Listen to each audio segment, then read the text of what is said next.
Untuk mahasiswa informatika wajib buka kamera ya.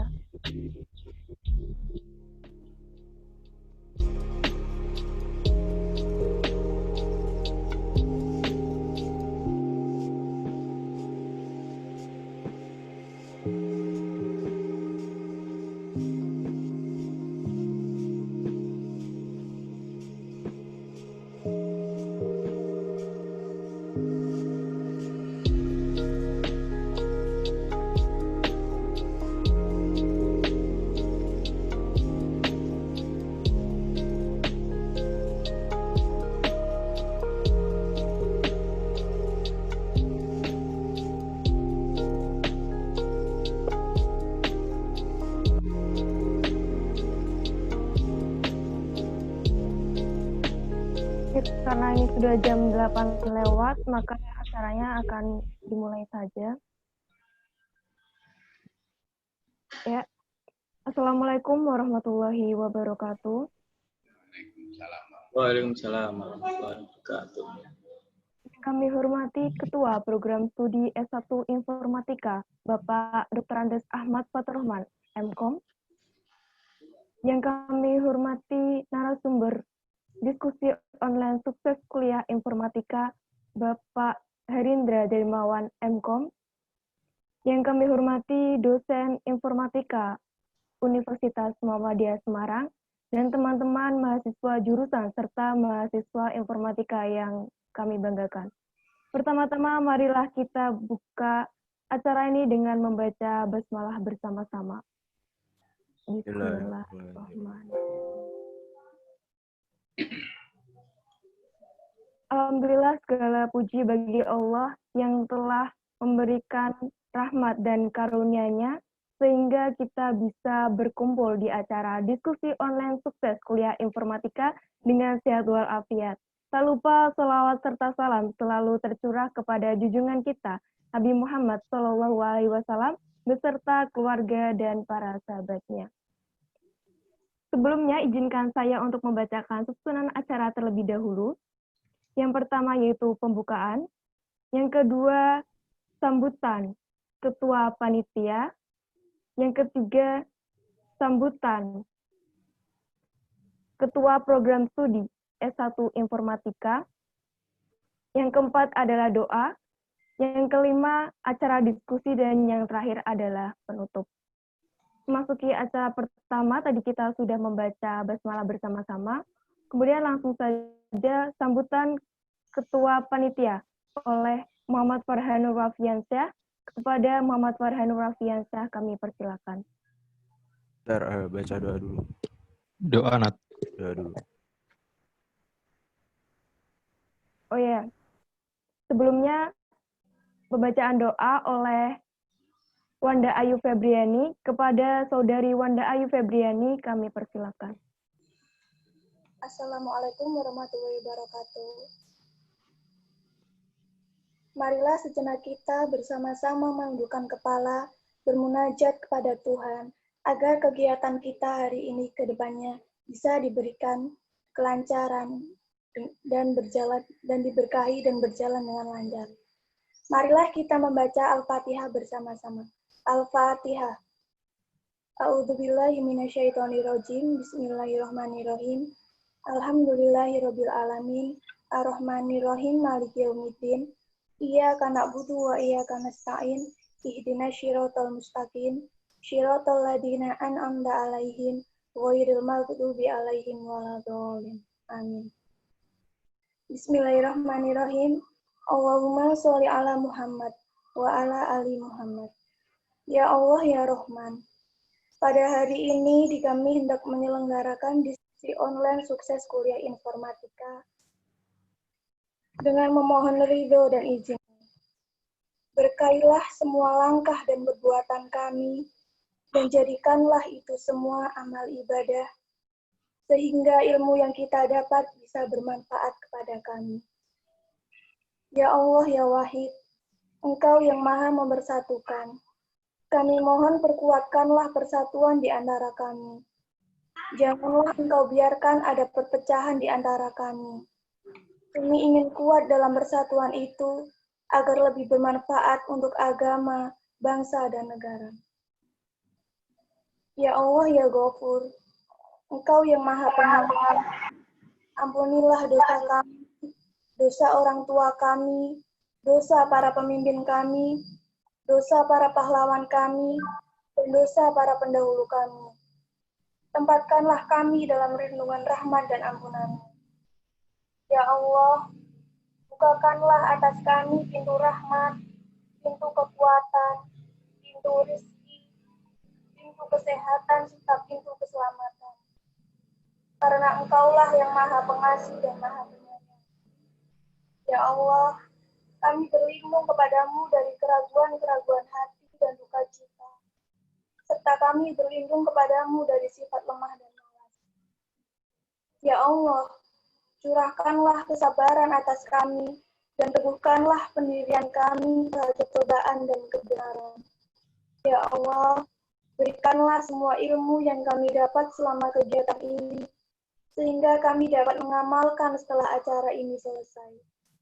Sehingga ilmu yang kami dapat bermanfaat bagi keluarga, masyarakat, bangsa, dan negara. Ya Allah, ya Mujib, Engkau yang Maha mengabulkan doa. Kabulkanlah doa dan permohonan kami. Rabbana atina fid dunya hasanah, wa fil akhirati hasanah, wa qina adzabannar. Subhanaka rabbika rabbil izzati amma yasifun, wa salamun alal mursalin. Walhamdulillahi rabbil alamin. Amin ya rabbal alamin. Wassalamualaikum warahmatullahi wabarakatuh. Waalaikumsalam warahmatullahi wabarakatuh. Acara selanjutnya yaitu sambutan Ketua Panitia. Kepada Muhammad Farhanur Rafiansyah, kami persilakan. Bismillahirrahmanirrahim. Assalamualaikum warahmatullahi wabarakatuh. Yang kami hormati Ketua Program Studi S1 Informatika, Bapak Dr. Andes Ahmad Fatur Rahman, MKOM. Yang kami hormati Bapak Harindra Darmawan, MKOM. Yang kami hormati dosen-dosen informatika serta teman-teman mahasiswa S1 Informatika yang berbahagia. Pertama-tama, marilah kita panjatkan puji dan syukur kita atas kehadirat Allah yang telah memberikan rahmat-Nya kepada kita, sehingga pada pagi hari ini kita bisa berkumpul pada acara diskusi online sukses informatika, masa depan dan pemanfaatan teknologi Android pada dunia bisnis di masa new normal. Tak lupa salawat serta salam selalu tercurah kepada junjungan kita Nabi Muhammad SAW beserta keluarga dan juga sahabatnya. Oke, apa kabar teman-teman mahasiswa informatika? Semoga diberi kesehatan ya. Seperti yang kita ketahui, kata new normal atau normal baru, baru menjadi sangat populer saat ini. Normal baru yang dimaksud terkait dengan rencana pelonggaran kebijaksanaan, pembatasan sosial berskala besar atau lebih akrab disebut PSBB di 4 provinsi dan 25 kabupaten atau kota. Secara manusiawi, sejak adanya pandemi ini, interaksi antar manusia semakin menurun. Kalau bicara soal new normal, interaksi tetap tidak maksimal seperti normal pada umumnya, tetapi terbalik bagi bidang IT malah semakin meningkat, terutama di bidang Android gitu. Maka dari itu kami berharap dengan adanya diskusi online ini, para mahasiswa informatika dapat menambah serta mengembangkan pengetahuan dan menerapkan ilmu yang didapat dari diskusi sukses informatika ini. Oke. Itu saja dari saya. Kurang lebihnya mohon maaf. Assalamualaikum warahmatullahi wabarakatuh. Waalaikumsalam warahmatullahi wabarakatuh. Terima kasih kepada Saudara Muhammad Farhanur Rafiansyah atas sambutan yang telah diberikan. Acara selanjutnya yaitu sambutan Ketua Program Studi S1 Informatika, Bapak Dr. Andes Ahmad Fatur Rahman MKOM. Kepada Bapak Dr. Andes Ahmad Fatur Rahman MKOM, kami persilakan.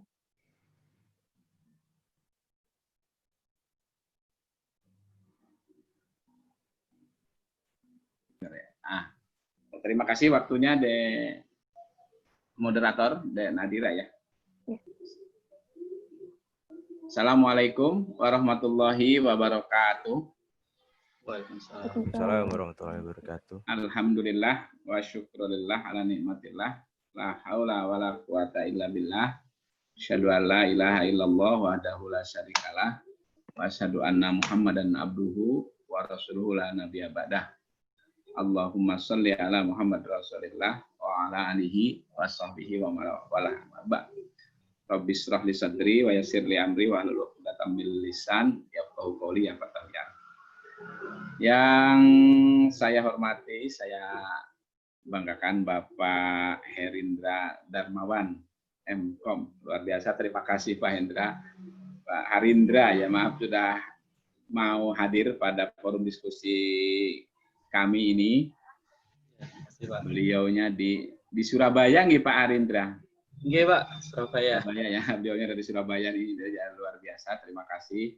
Kemarin saya dapat diskusi dengan Pak Munsarif, Pak Harindra sahabatnya Pak Munsarif, jadi kemarin kita diskusi, wah luar biasa nih. Ternyata beliaunya ini adalah seorang pengembang sistem informasi, teknologi informasi yang luar biasa. Aplikasi-aplikasinya sudah banyak yang bisa dimanfaatkan oleh stakeholder atau seluruh masyarakat yang penggunanya, luar biasa. Dan mungkin ini menjadi hal yang sangat tepat bagi teman-teman untuk mengidolakan beliau, menjadikan beliau sebagai guru di bidang informatika ini.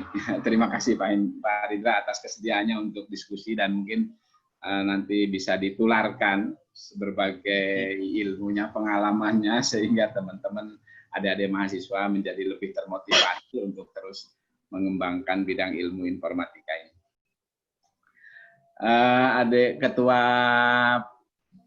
Himapor, Mbak Nadira, dan seluruh kru pengurus, Ketua Panitia Mas Farhan, ya, Mas Farhan, terima kasih atas teman-teman berinisiasi mengadakan kegiatan ini.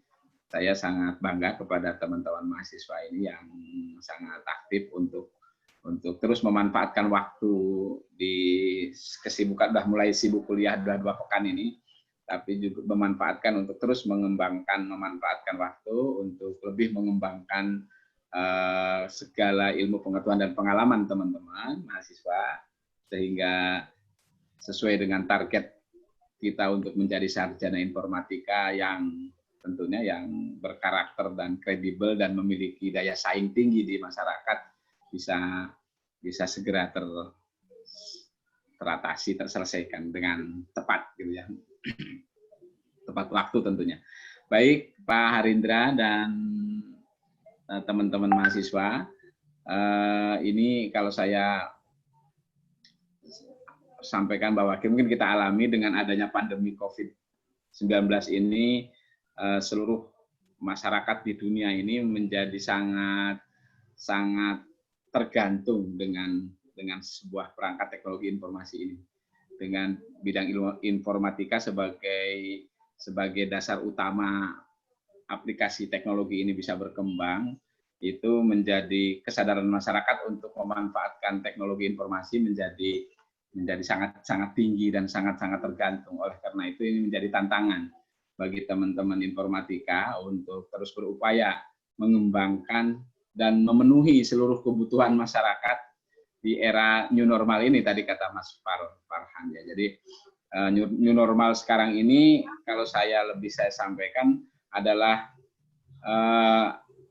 sebuah tantangan baru bagi teman-teman di informatika untuk bisa terus leading di depan, karena sekarang di dunia ini yang terdepan adalah di bidang informatika. Teknologi informasi adalah terdepan dan kebutuhan untuk semua orang di dunia, gitu ya. Sekarang ini kalau tidak kita aja sendiri, ya, kalau jaringan tidak nyambung gitu kan, paket data nggak punya gitu kan, sudah nggak bisa, kita sesaat pun dan nggak bisa ngeklik aplikasi yang ada di perangkat ini sesaat pun sekarang hampir tidak bisa.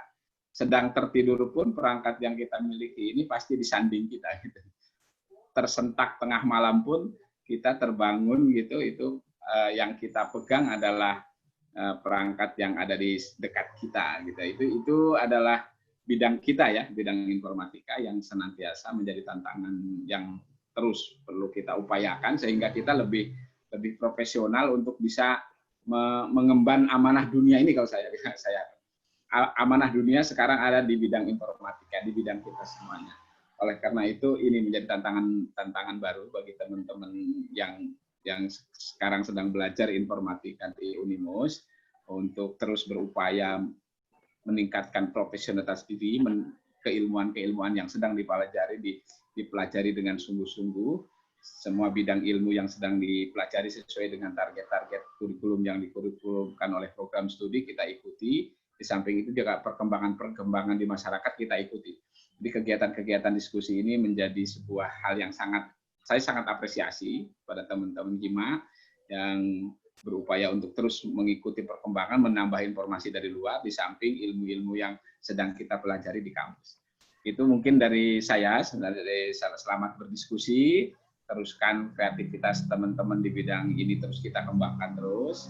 Seperti yang saya sampaikan, ini adalah bidang kita sekarang sedang leading di depan, dan ini menjadi tanggung jawab kita dan menjadi peran kita untuk terus kita upayakan maksimal sesuai dengan kemampuan kita tentunya. Itu mungkin dari saya. Saya ucapkan terima kasih dan penghargaan setinggi-tingginya kepada Pak Harindra yang berkenan untuk hadir dan membimbing teman-teman mahasiswa di diskusi ini.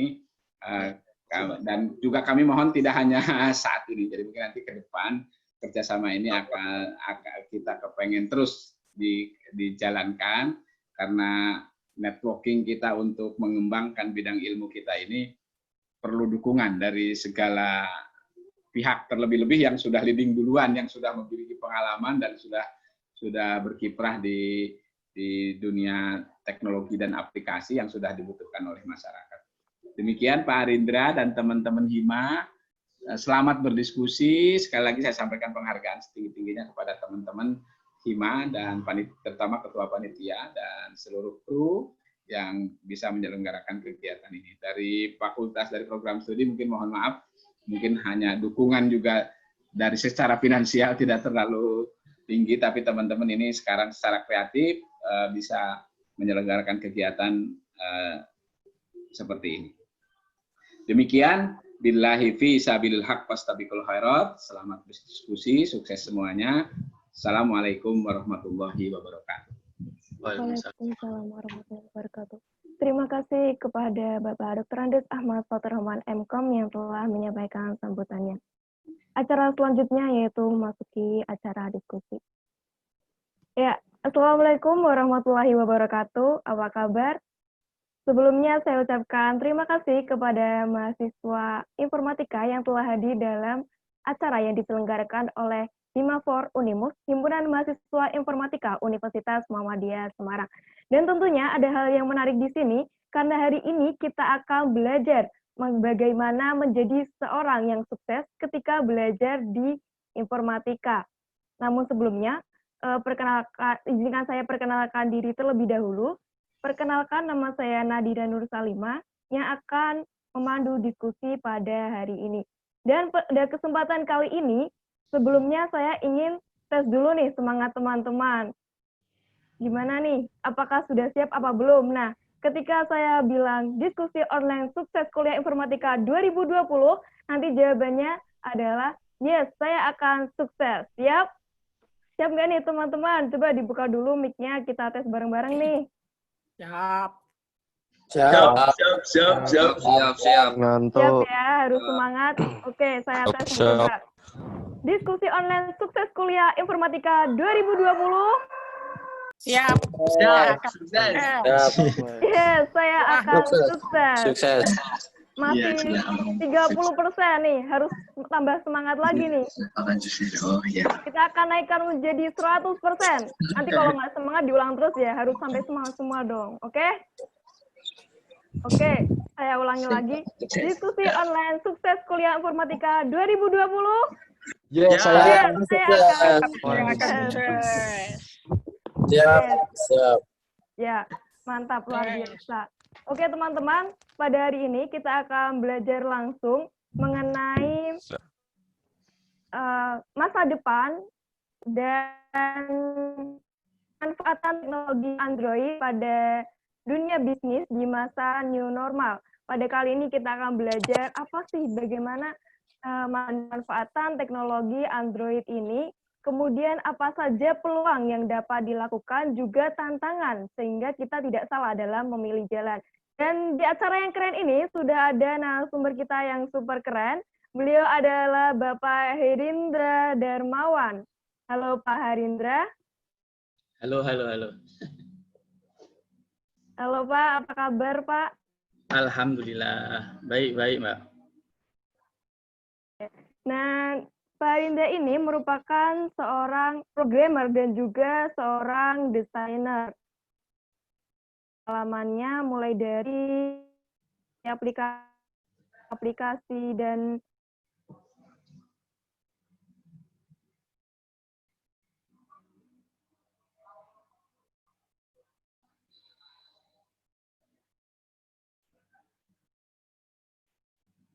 Macet. juga paham mengenai apa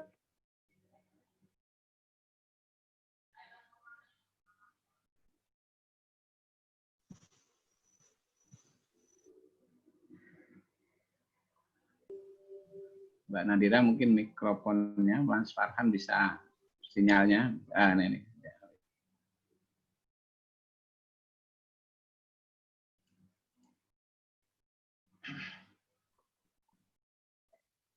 ya, kepada Bapak Herindra kami persilakan untuk menyampaikan materinya terlebih dahulu. Ya, Assalamualaikum warahmatullahi wabarakatuh. Waalaikumsalam warahmatullahi wabarakatuh.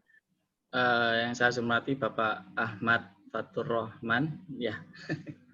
Sebelumnya mohon maaf nih, saya sudah lama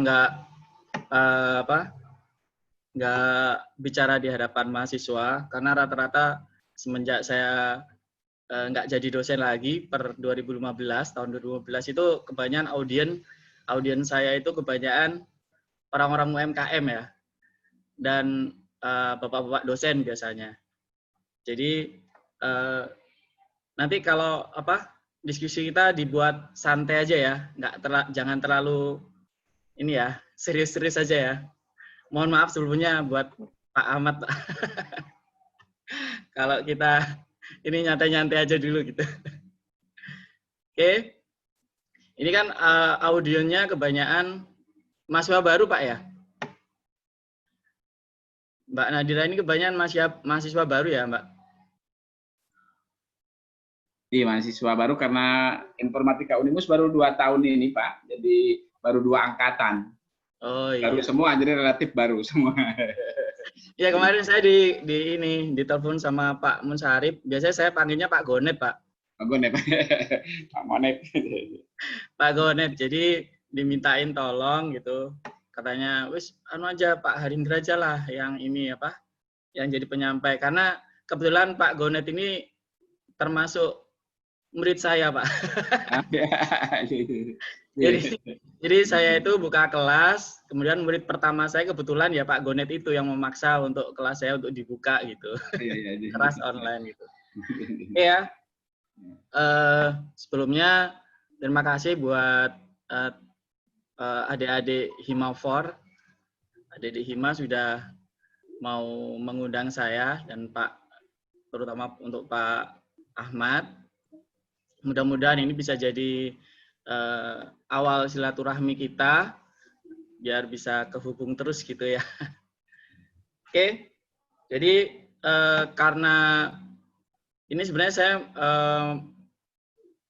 menyiapkan materinya cukup mendadak sebenarnya Pak. Jadi mohon dimaafkan dulu karena dikejar deadline proyek harus selesai. Jadi saya lembur terus. Jadi saya sempat-sempatkan untuk bikin materi yang sederhana. Ya pasti kalau programmer tuh lah seperti itu ya, nggak pernah tidur. Iya Pak, betul. Mau tidur selalu dikejar-kejar deadline Pak. Belum lagi revisi-revisinya gitu. Oke. Sebelumnya di sini saya akan jelaskan ini ya yang materi paling basic dulu. Saya khususkan untuk kawan-kawan atau adik-adik mahasiswa baru, agak teknik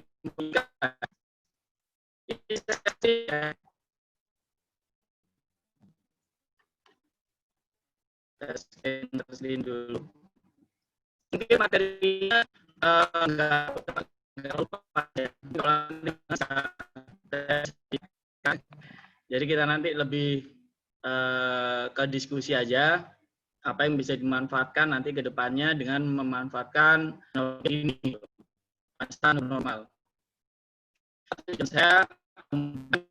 Tujuan saya ini nanti adik-adik ini ke depannya bisa berpikiran kalau di dunia informatika ini itu sebenarnya yang paling nggak terpengaruh dengan masa new normal ini gitu. Karena pandemi ini justru teknologi bersinar gitu.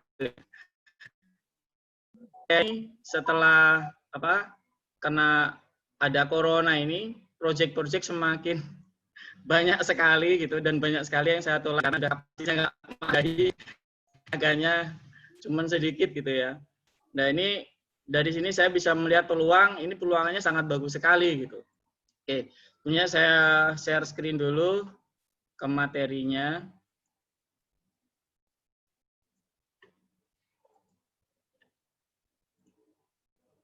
Oke ya.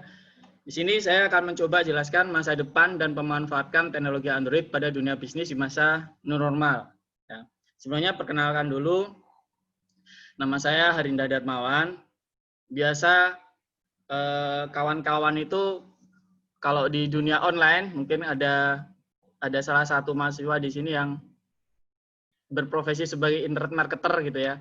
Itu kebanyakan orang-orang panggil saya itu Pak dosen karena memang sebelumnya saya adalah seorang dosen di Stikom. Saya dulu kuliah di Stikom, kemudian sampai jadi dosen juga sampai tahun 2015. Akhirnya saya resign karena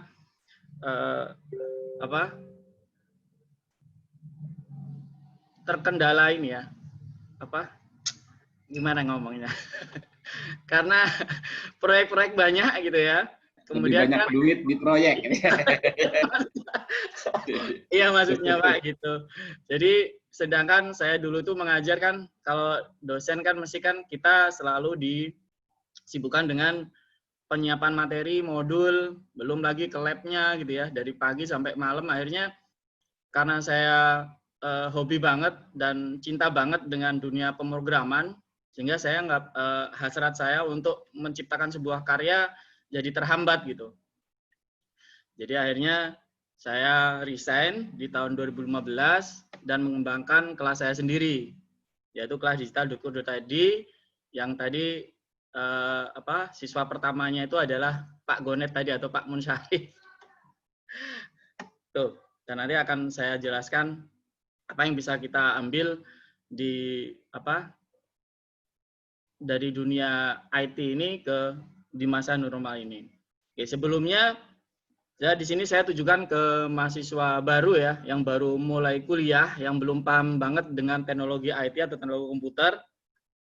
Jadi sebelum adik-adik ini terjun di dunia perkuliahan ini ya, di materi, itu sebelumnya pahami dulu pembagian dari teknologi komputer tersebut gitu. Kan di komputer itu terbagi menjadi dua ya, itu ada di hardware, ada di software. Nah, di sini adik-adik harus paham dulu, saya ini mau memperdalami yang bagian mana, apa di hardware-nya, ada di software-nya gitu. Itu ya. Karena kalau kita mau paham semuanya, itu sangat nggak mungkin. Hanya Superman mungkin yang bisa. Itu sangat nggak mungkin sekali kita bisa paham semuanya, bisa expert semuanya, nggak mungkin. Teman kalau sekedar paham aja mungkin bisa gitu. Tapi kalau sampai expert nggak mungkin ya. Nah, di sini pun di hardware pun nanti kalau misal pilih di hardware itu pasti akan banyak mempelajari yang namanya PLC atau Programmable Logic Controller, biasanya di robotik ya. Nah, di dunia kerjaan nanti ke depannya biasanya yang kalau kita sudah paham ini PLC biasanya kerja di pabrik-pabrik yang memproduksi barang-barang yang banyak robotiknya. Contohnya seperti kayak kemasan ya. Mungkin kalau pernah datang ke pabrik-pabrik kayak kemasan minuman gitu kan, itu banyak sekali penggerak-penggerak robot otomatis gitu. Dari packingnya, dari labelingnya gitu ya, dari pengisian airnya itu semuanya serba robot gitu. Nah, petugas expert yang bagian PLC ini itu yang kontrol alat-alat itu tadi gitu, yang memprogram alat-alat itu tadi gitu. Satu. Kemudian semisal kepingin saya nanti kuliah ini kepingin bisa jadi bisa bikin alat gitu ya, bisa bikin alat yang bisa deteksi cuaca gitu semisal, atau bisa manfaat untuk ngecek semisal orang tuanya punya tambak gitu ya. Nah, itu bisanya semisal kalau tambak airnya terlalu banyak, itu otomatis akan dikurangi. Kalau airnya kurang, otomatis akan ditambahin. Jadi pakai sensor ya. Nah, itu kita belajarnya ada di hardware. Atau kepingin bikin alat, bikin robot untuk pendeteksi kebakaran. Nah, itu belajarnya di PLC. Ya, bukan di software. Itu lebih ke sini, ke hardware-nya. Nah, kalau semisal kepingin jadi programmer gitu ya, semisal seperti wah saya kepingin jadi bisa bikin sistem informasi untuk sebuah perusahaan semisal. Nah, itu kita berarti fokusnya harus di software. Oh ya, sebelumnya di jurusan ini bahas PLC juga enggak Pak ya? Pak Ahmad? Ada, Ada juga ya PLC-nya ya? Tapi udah agak semester nanti semester depan, mungkin mulai semester 5 Pak ya. Iya ya. Ini baru angkatan kedua Pak ya? Ya, baru angkatan kedua nih. Semester 3 paling tinggi nih. Saya kemarin Pak ini cerita banyak Pak Gonet.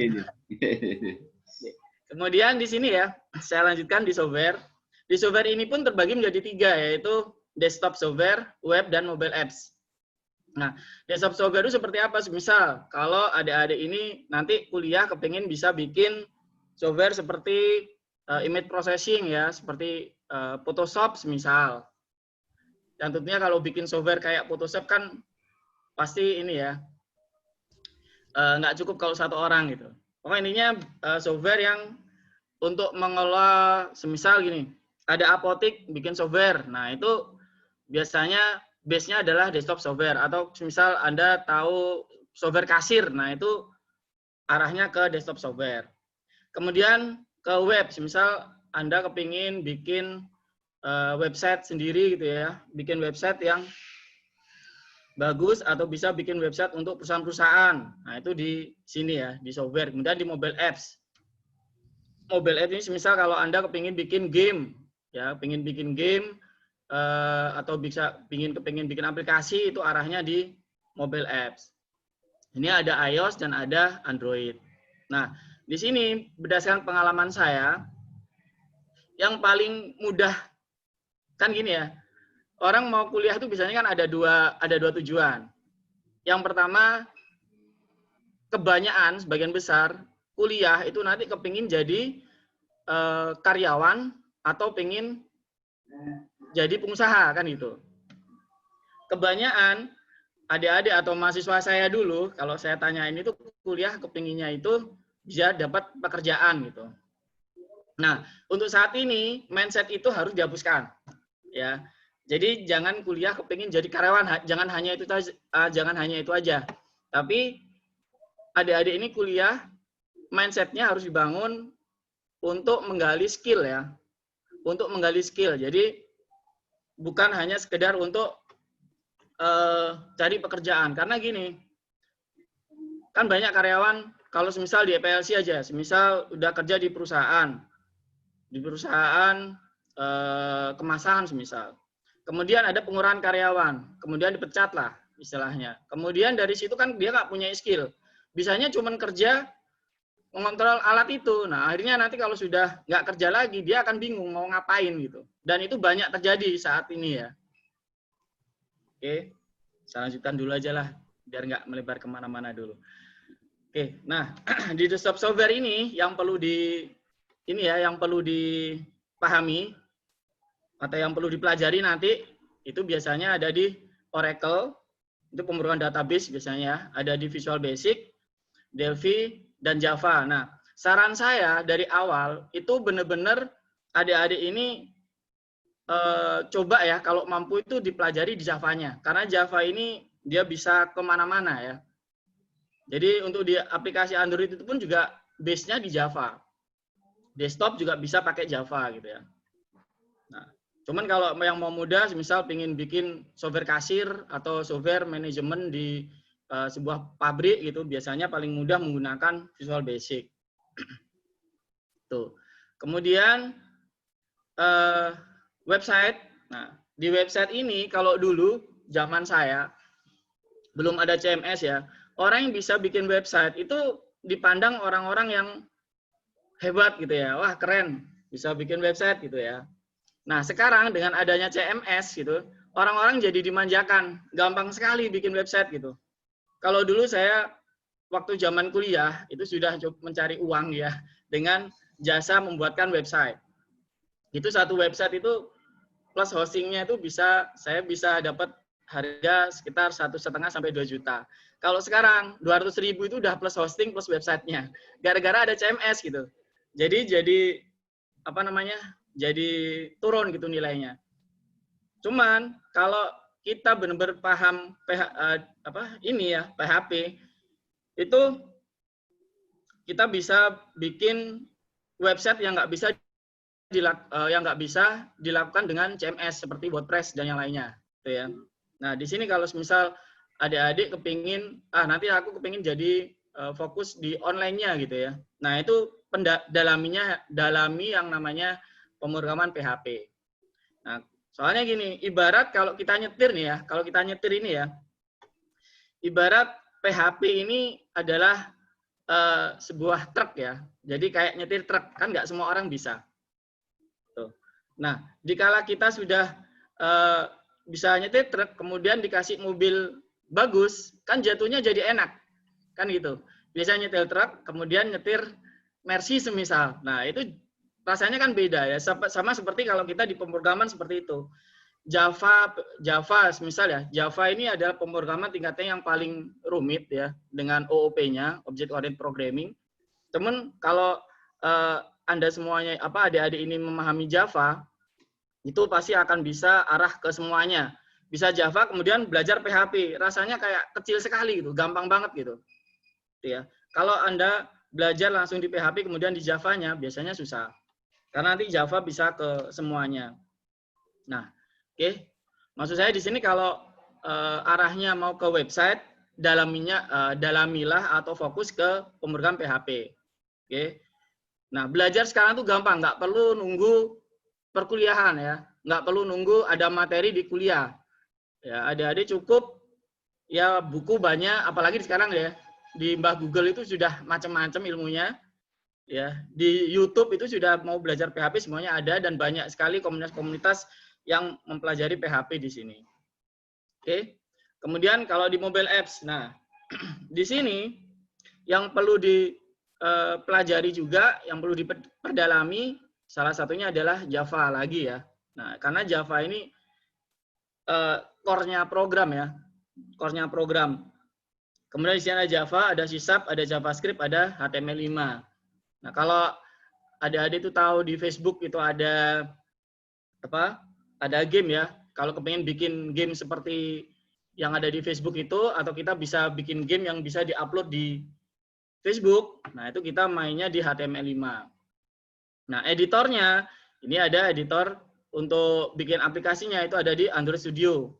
Kebetulan sekarang saya itu paling banyak project-project yang mengerjakan mobile apps dengan menggunakan Android Studio. Nah, untuk saat ini, itu banyak perusahaan yang membutuhkan orang-orang yang bisa bisa membuat aplikasi ya. Ya, bisa membuat aplikasi. Nah, ini bisa dipelajari sambil nunggu kuliah gitu, semisal ya iseng-iseng cobalah belajar di Android Studio-nya. Karena ini nanti akan saya tunjukkan bagaimana caranya apa yang sudah kita bikin itu bisa jadi duit gitu. Kan enak juga kalau misal kuliah nggak memberatkan orang tua ya, bisa dengan biaya sendiri gitu. Saya pun dulu juga seperti itu. Jadi kuliah sambil apa yang bisa saya bikin, yang bisa saya jadikan duit gitu. Nah, nanti kalau adik-adik di sini bisa seperti itu kan enak. Dan biasanya kalau pokoknya ada mahasiswa yang bisa cari duit sendiri gitu ya, itu biasanya nanti kedepannya jadi orang yang kreatif dan pasti akan tahan akan tempaan ya. Maksudnya itu nggak melulu untuk cari kerja gitu. Makanya dari awal tadi saya bicara dari mindsetnya itu dirubah dulu. Kalau umpamanya kuliah pengen cari kerja, jangan. Tujuan utamanya kembangkan skill ya. Kalau di dunia IT ya, di dunia informatika. Oke. Kemudian ada lagi kalau misal pengen bikin game yang 3 dimensi itu menggunakan Unity 3D. Ya, Unity 3D. Kemudian base-nya HTML5 bisa menggunakan Construct 2 atau bisa Flash. Flash sekarang juga bisa langsung jadi aplikasi Android ya. Nah, nanti akan saya jelaskan arahnya kemana untuk mobile apps ini. Nah, di sini dengan adanya new normal itu pasti ada kerugian dan ada keuntungan ya. Ada kerugian dan ada keuntungan.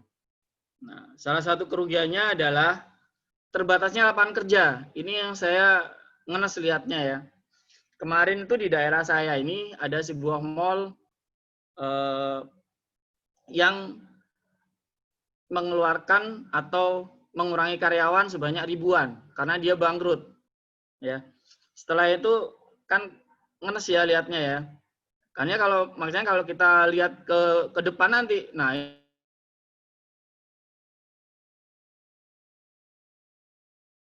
ini nanti gimana nih dengan adanya normal ini lapangan pekerjaan benar-benar semakin mengerut ya. Jadi kalau dulu misal gini aja di JobDB. Di JobDB itu biasanya sehari itu ada ratusan ribu lowongan pekerjaan. Ada ribuan lah. Sekarang itu 1000 aja nggak sampai itu. Benar-benar muncul sekali lowongan pekerjaan. Karena apa? Kalau apa namanya? Banyak perusahaan yang mengurangi karyawannya, otomatis lapangan pekerjaan juga akan semakin susah gitu ya. Nah, makanya untuk masa new normal ini sekali lagi mindset untuk cari kerja itu dihilangkan, ganti dengan membangun skill dan bisa memanfaatkan ilmunya untuk mencari uang sendiri gitu. Kemudian di sini otomatis kerugiannya juga ada peningkatan jumlah pengangguran yang sangat banyak ya. Penganggurannya ini sudah tercatat ada ratusan ribu sudah jadi pengangguran karena pengurangan karyawan, banyak pabrik-pabrik yang tutup, apalagi di Surabaya. Maaf. Apalagi di Surabaya itu banyak pabrik yang tutup ya, di daerah Rungkut, mungkin ada yang dari Surabaya ya.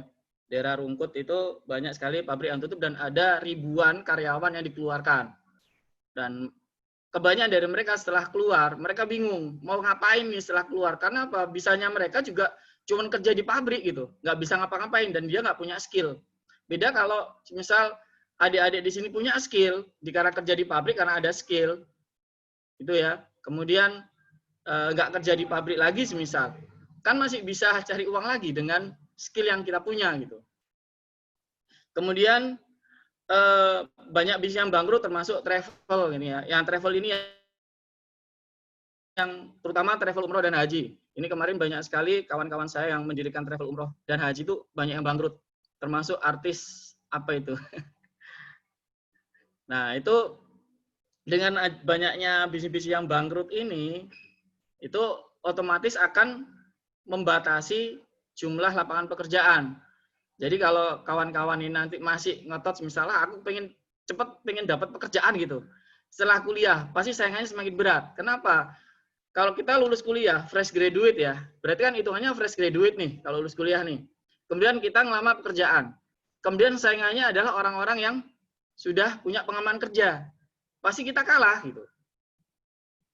Pasti kalah, banyak kalahnya. Karena apa? Misal kalau kita kembalikan, kalau kita yang punya perusahaan, ada yang ngelamar pekerjaan ke kita, pasti kita kan akan milihnya orang yang punya pengalaman daripada orang-orang yang belum punya pengalaman, kan gitu. Nah, cuman di sini yang saya lihat keuntungannya ini adalah momentum terbaik di dunia IT.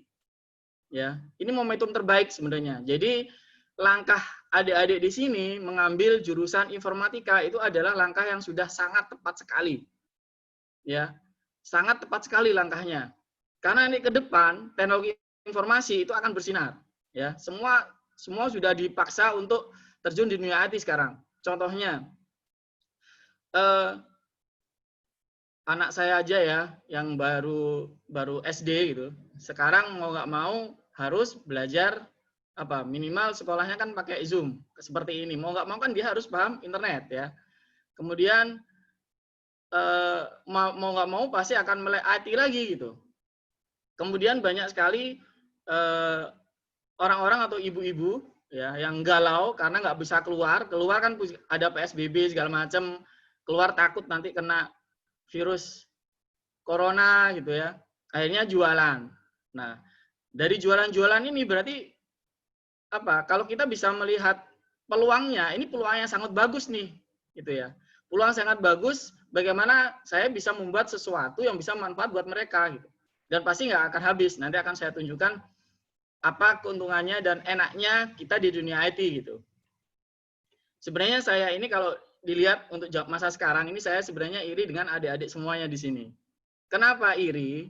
Karena sekarang di online, kalau zaman saya dulu ya, pada saat kita bilang bisnis online, ya, saya bilang bisnis online, orang-orang pasti akan bilang itu penipuan. Semua orang-orang akan bilang, penipuan gitu. Kalau sekarang beda, semua orang kalau nggak melek online ya pasti akan tertinggal. Sekarang mall sekelas Matahari Mall aja, sekarang dia sudah masuk ke marketplace. Ya. Semuanya sudah dikuasai marketplace. Cuman sayangnya sekarang kelihatannya kayak marketplace ya, ada Shopee, ada Tokopedia, ada Blibli, yang notabene kelihatannya punya orang Indonesia, sebenarnya itu malah punya orang luar gitu. Apalagi sekarang Tokopedia mau dikuasai dengan Alibaba, yang notabene itu adalah perusahaan Cina. Akhirnya semuanya akan dikuasai Cina nanti kalau umpamanya dari kitanya, dari pemuda-pemudanya nggak ada penerusnya, nggak ada calon yang bisa menyaingi mereka gitu ya. Nah makanya di sini saya sangat senang sekali adik-adik di sini terjun di dunia IT. Jadi mudah-mudahan bisa menjadi penerus gitu ya. Dan ada gebrakan-gebrakan nanti dari adik-adik yang bisa merubah atau bisa menyaingi perusahaan-perusahaan asing tersebut gitu ya. Contohnya gini, ide sederhana aja lah, semisal. Nah, itu ada orang gini. Kemarin saya bikin, ada orang minta proyek ke saya. Dia itu tukang cukur ya. Dia itu tukang cukur. Kemudian dia tuh bingung. Salon dia itu sepi gitu ya. Di Surabaya ini sepi, salonnya sepi. Kemudian akhirnya mereka juga bingung, udah mau tutup tikar. Kenapa? Udah mau gulung tikar gitu ya. Kenapa? Karena ada karyawan. Nah, kalau nggak ada orang yang potong, bayar karyawannya dari mana kan gitu. Hanya saya dimintain untuk bikin aplikasi semacam Gojek, tetapi kalau Gojek itu kan driver ya. Kalau di sini bikin semacam Gojek, tapi tukang cukurnya gitu ya, tukang potong rambutnya yang ada di situ. Jadi dengan orang dengan aplikasi itu nanti bisa memanggil atau bisa memanggil tukang potongnya ke rumah gitu. Otomatis orang-orang yang tukang potong itu ada pekerjaan gitu. Bisa ke rumah-rumah. Orang sekarang kita pengen bersih-bersih aja kan bisa pakai Go Clean ya, pakai Go Clean. Kepengin cari makan bisa pakai GoFood kan gitu. Jadi semua kalau kita sudah di area itu, dia yang bisa bikin aplikasi seperti itu kita akan menguasai situasi saat ini. Nah, kemudian yang paling nikmat membuat saya ya, semua orang itu sekarang sudah teridentifikasi ya. Karena kenapa?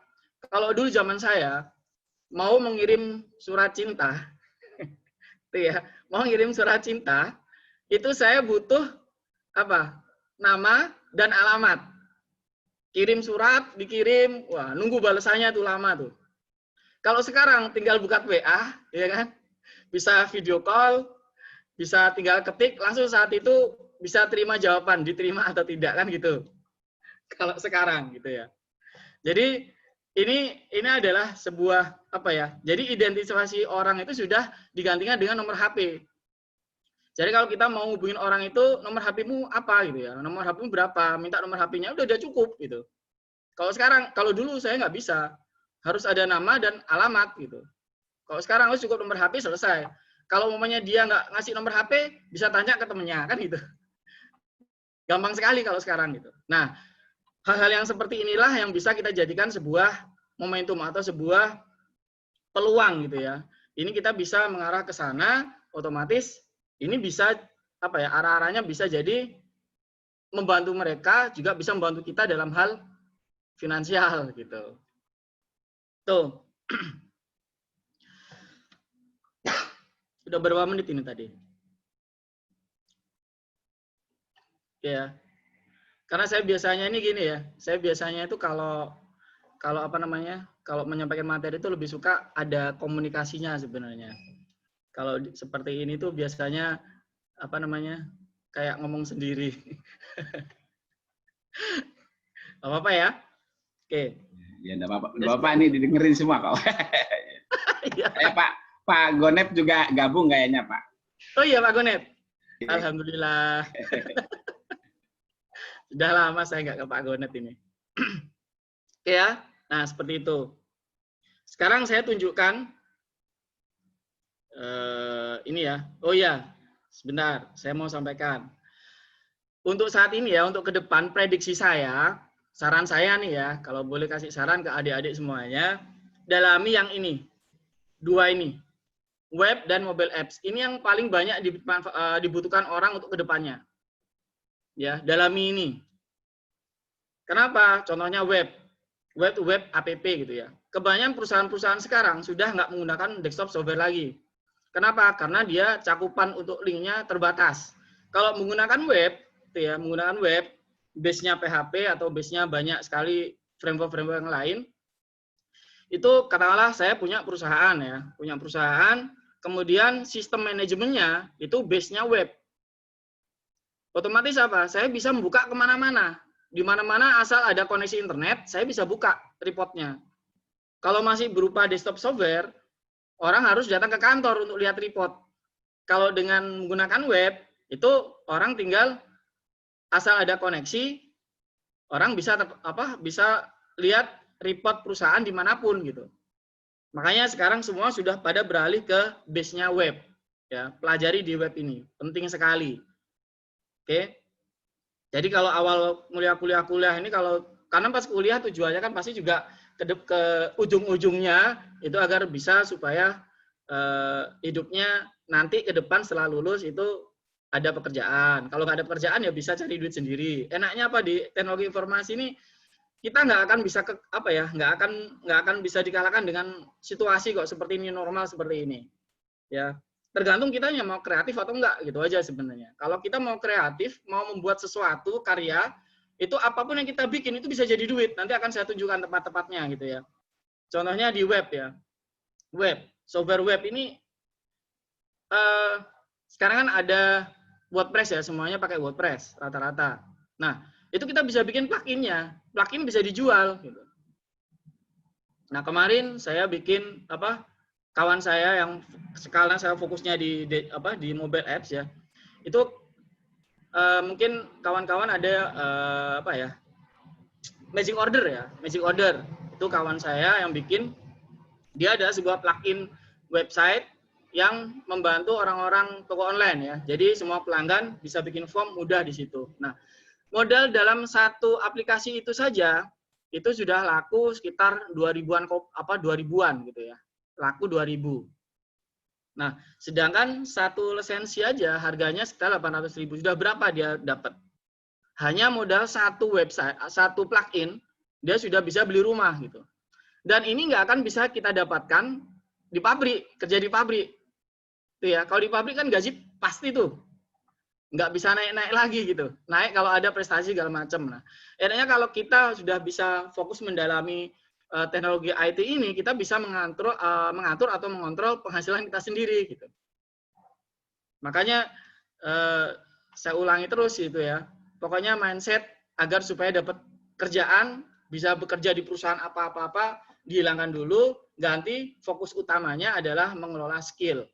Nah, di sini saya coba arahkan skill yang perlu dan paling bermanfaat untuk kedepannya adalah di dunia web dan mobile apps. Ini paling banyak dibutuhkan orang. Itu ya. Itu saran saya. Oke. Sekarang saya coba contohnya bentar ya.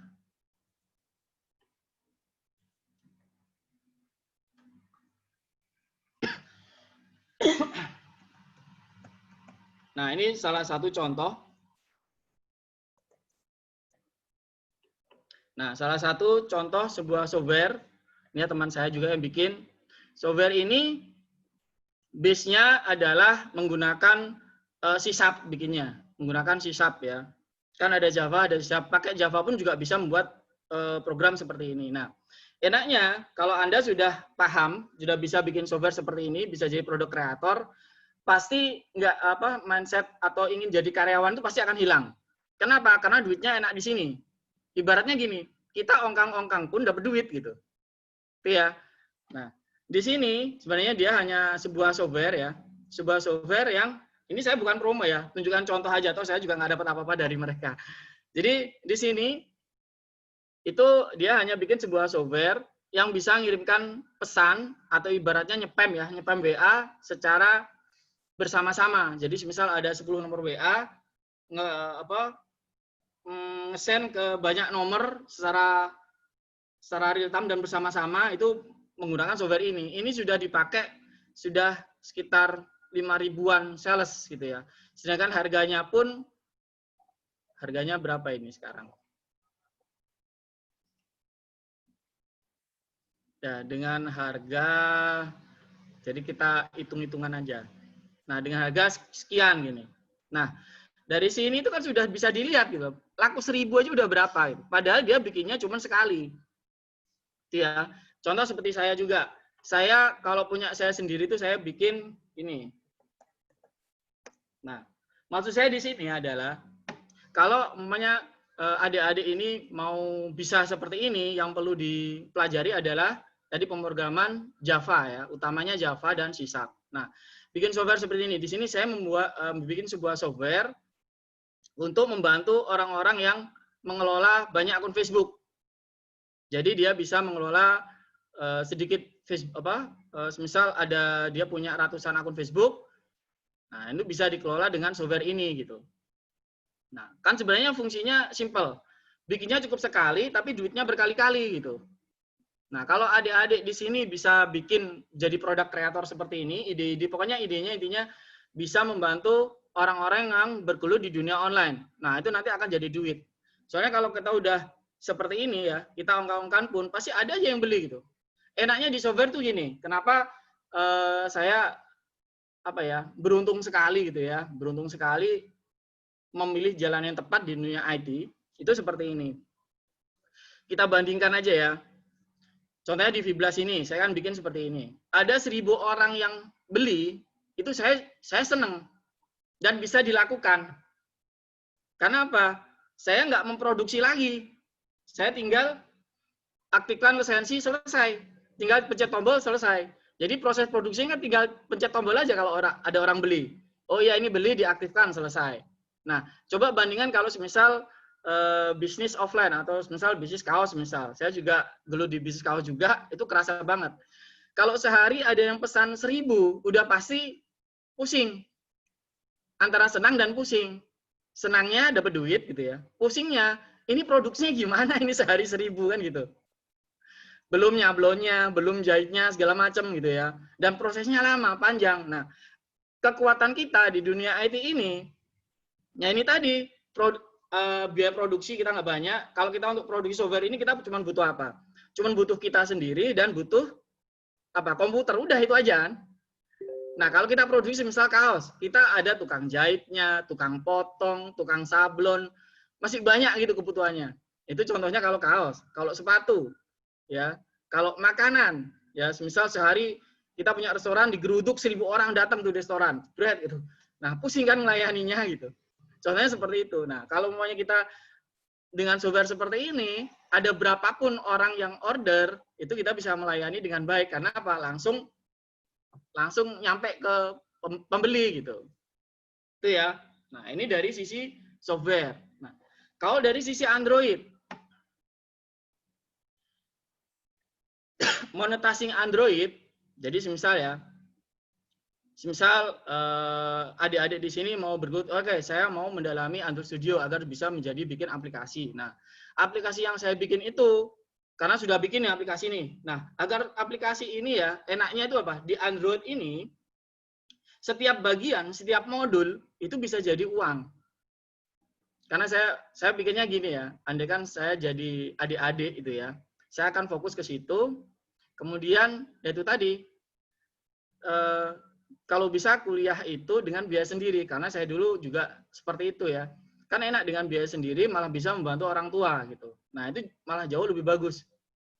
Nah, untuk sekarang ya, untuk saat ini itu sangat-sangat mungkin sekali gitu. Sangat mungkin sekali gitu. Kenapa? Karena jalan untuk cari uangnya di online itu banyak sekali. Banyak sekali caranya. Kalau kita paham gitu ya. Banyak sekali caranya. Contohnya, kalau misal ya, monetas yang pertama misal kalau adik-adik bisa bikin aplikasi Android. Nah, sebenarnya gini, triknya agar supaya bisa cepat belajar di mobile apps ini ya, di aplikasi ya. Belajar bukan dari buku.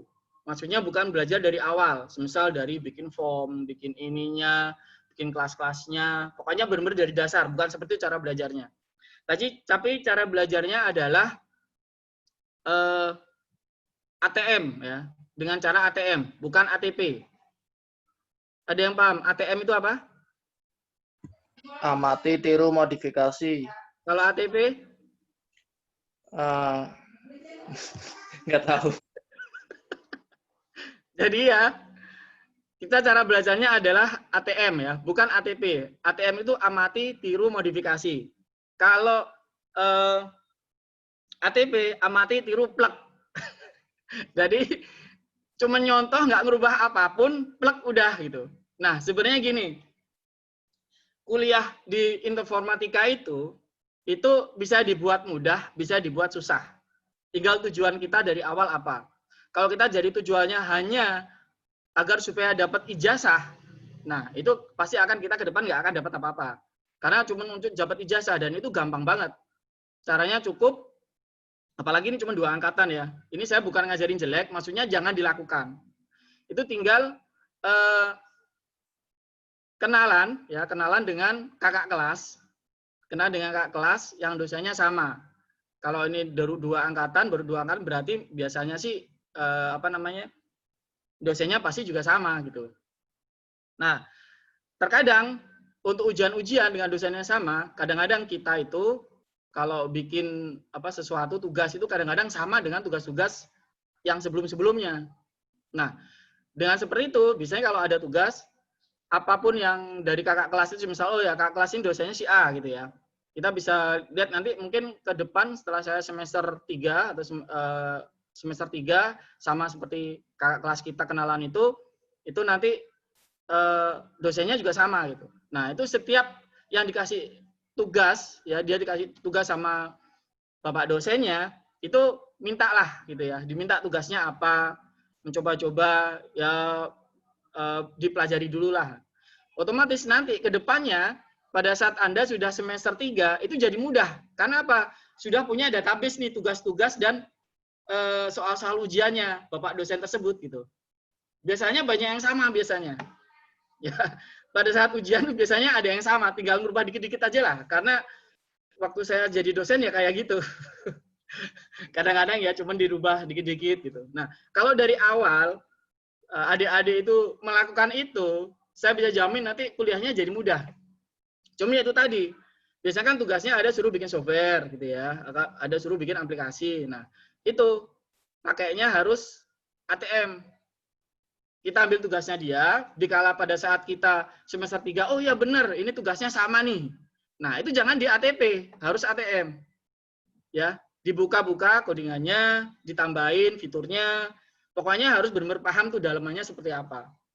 Kalau ATP bisa aja, kadang-kadang juga sebagai dosen, kita sebagai dosen juga nggak akan tahu ini benar-benar nggak ingat gitulah. Oh ini tugasnya si A, ini dulu tugasnya si B, kadang nggak bisa ingat sampai sejauh itu.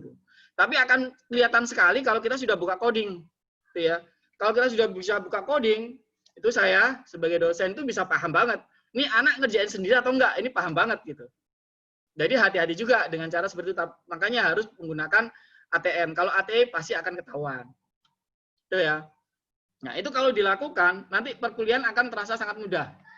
Karena kuncinya kita cuma mengulang ya, cuma mengulang. Itu kalau kita tujuannya biar perkuliahan itu semakin asik dan menyenangkan gitu ya. Jadi pada saat kuliah itu jangan dibuat menjadi sebuah beban, tapi jadikan sebuah hobi gitu ya. Nah, kembali lagi ke sini. Kalau di Android, misal saya udah bikin nih aplikasi Android, kemudian saya pingin, nah ini mau tak jadiin duitnya seperti apa? Nah itu bisa menggunakan monetizing, menggunakan AdMob, bisa Unity Ads. Ibaratnya gini, ginilah. Nah. Oh iya, sebelumnya agar supaya kita bisa belajar sendiri ya, sistem ATM tadi ya, untuk biar bisa terjun di mobile apps atau aplikasi Android, itu kita bisa tinggal beli aja di sini.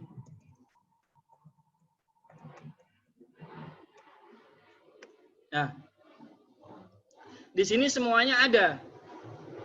Misalnya yang saya lakukan gini, misal ada pesanan software gitu ya, atau game atau aplikasi ya.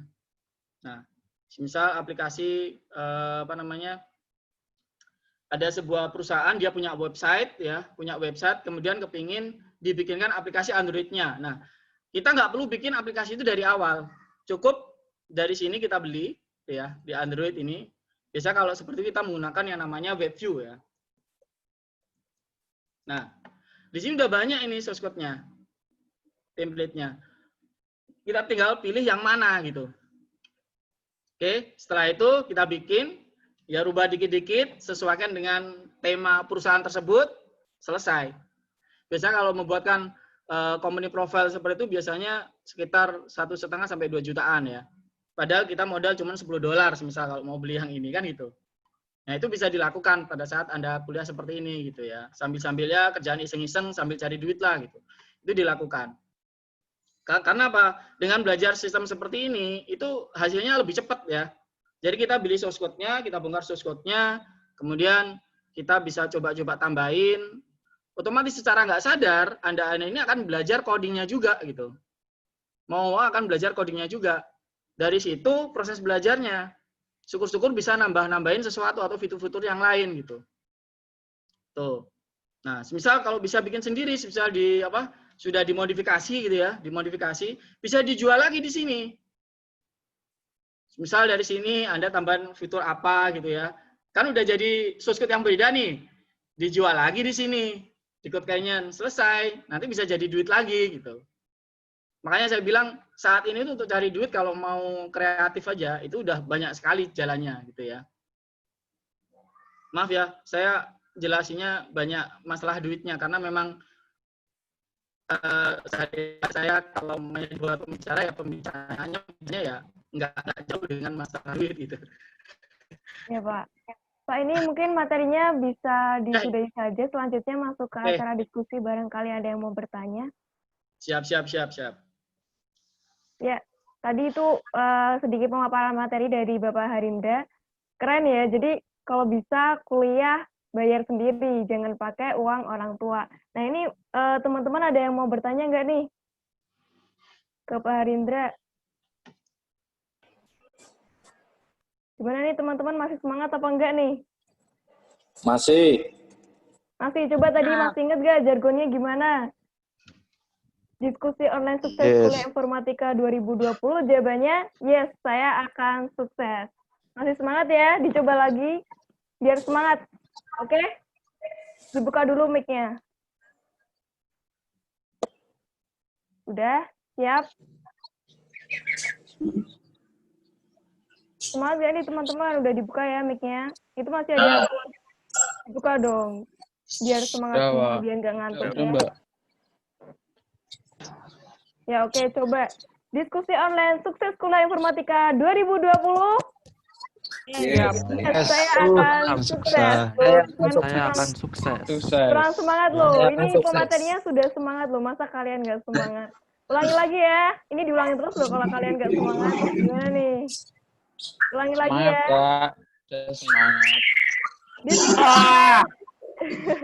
Diskusi online sukses kuliah informatika 2020. Yes. Saya akan siap sukses. Oke. Nah, di sini teman-teman ada yang mau ditanyakan nggak nih masuk ke acara diskusi? Mungkin bisa sharing-sharing atau berbagi pengalaman atau mau tanya-tanya kepada Pak Harindra nih.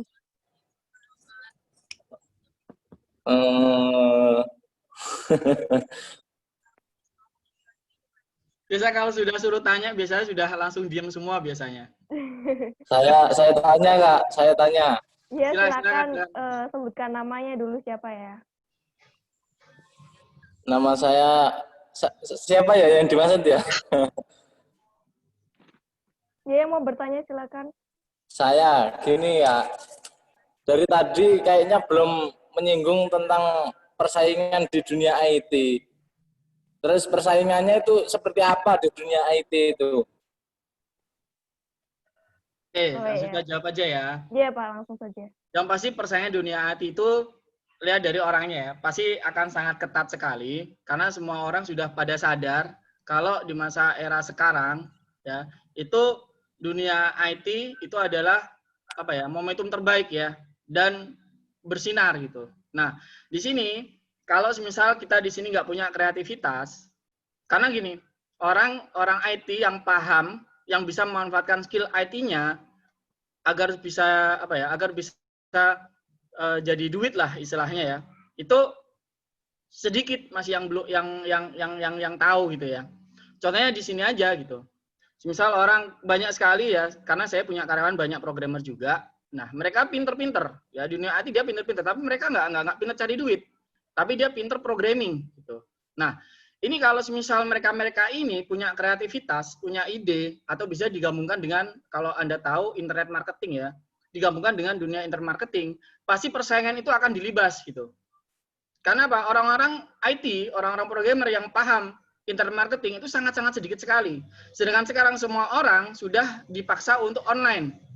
Ya, orang yang punya restoran semisal, orang punya toko, kalau nggak di online pasti dia akan kalah dengan orang-orang yang udah mulai tokonya di online kan, seperti itu.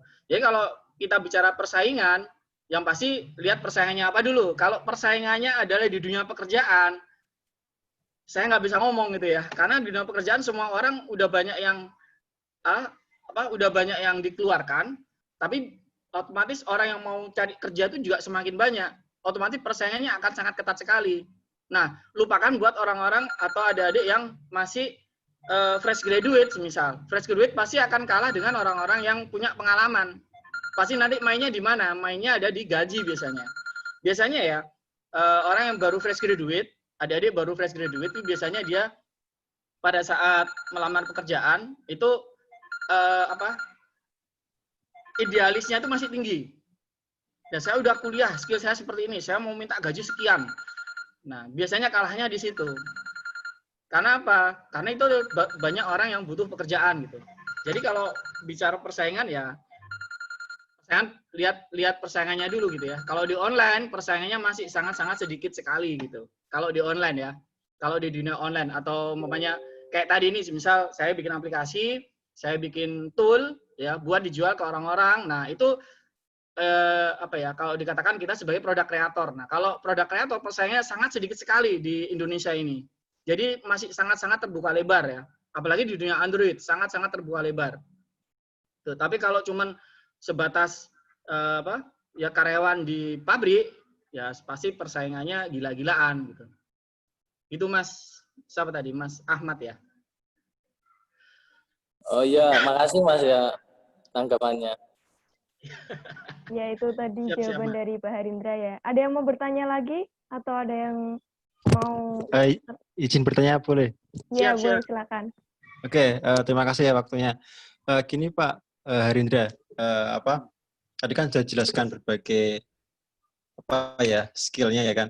Nah itu tips dalam mempelajari berbagai skill di dalam dunia IT, khususnya dalam bidang software, web, Android, dan programmer dan sebagainya itu. Nah itu cara mudahnya dalam kita tips lah, triknya itu bagaimana gitu Pak? Terima kasih. Oke, terima kasih pertanyaannya. Sebenarnya sudah saya jawab tadi ya. Cara paling mudah belajar di dunia IT, ada di dunia pemrograman, itu adalah dengan cara ATM, sorry. Ya, dengan cara ATM. Amati, tiru, modifikasi. Karena dengan cara seperti itu, kita akan tahu nih dalam-dalamannya. Nanti pasti akan ngerasakan ya. Contohnya seperti yang saya buka ini. Misal saya pengen bikin game Android lah, misal. Ya udah, tinggal beli aja source code di sini gitu ya. Misal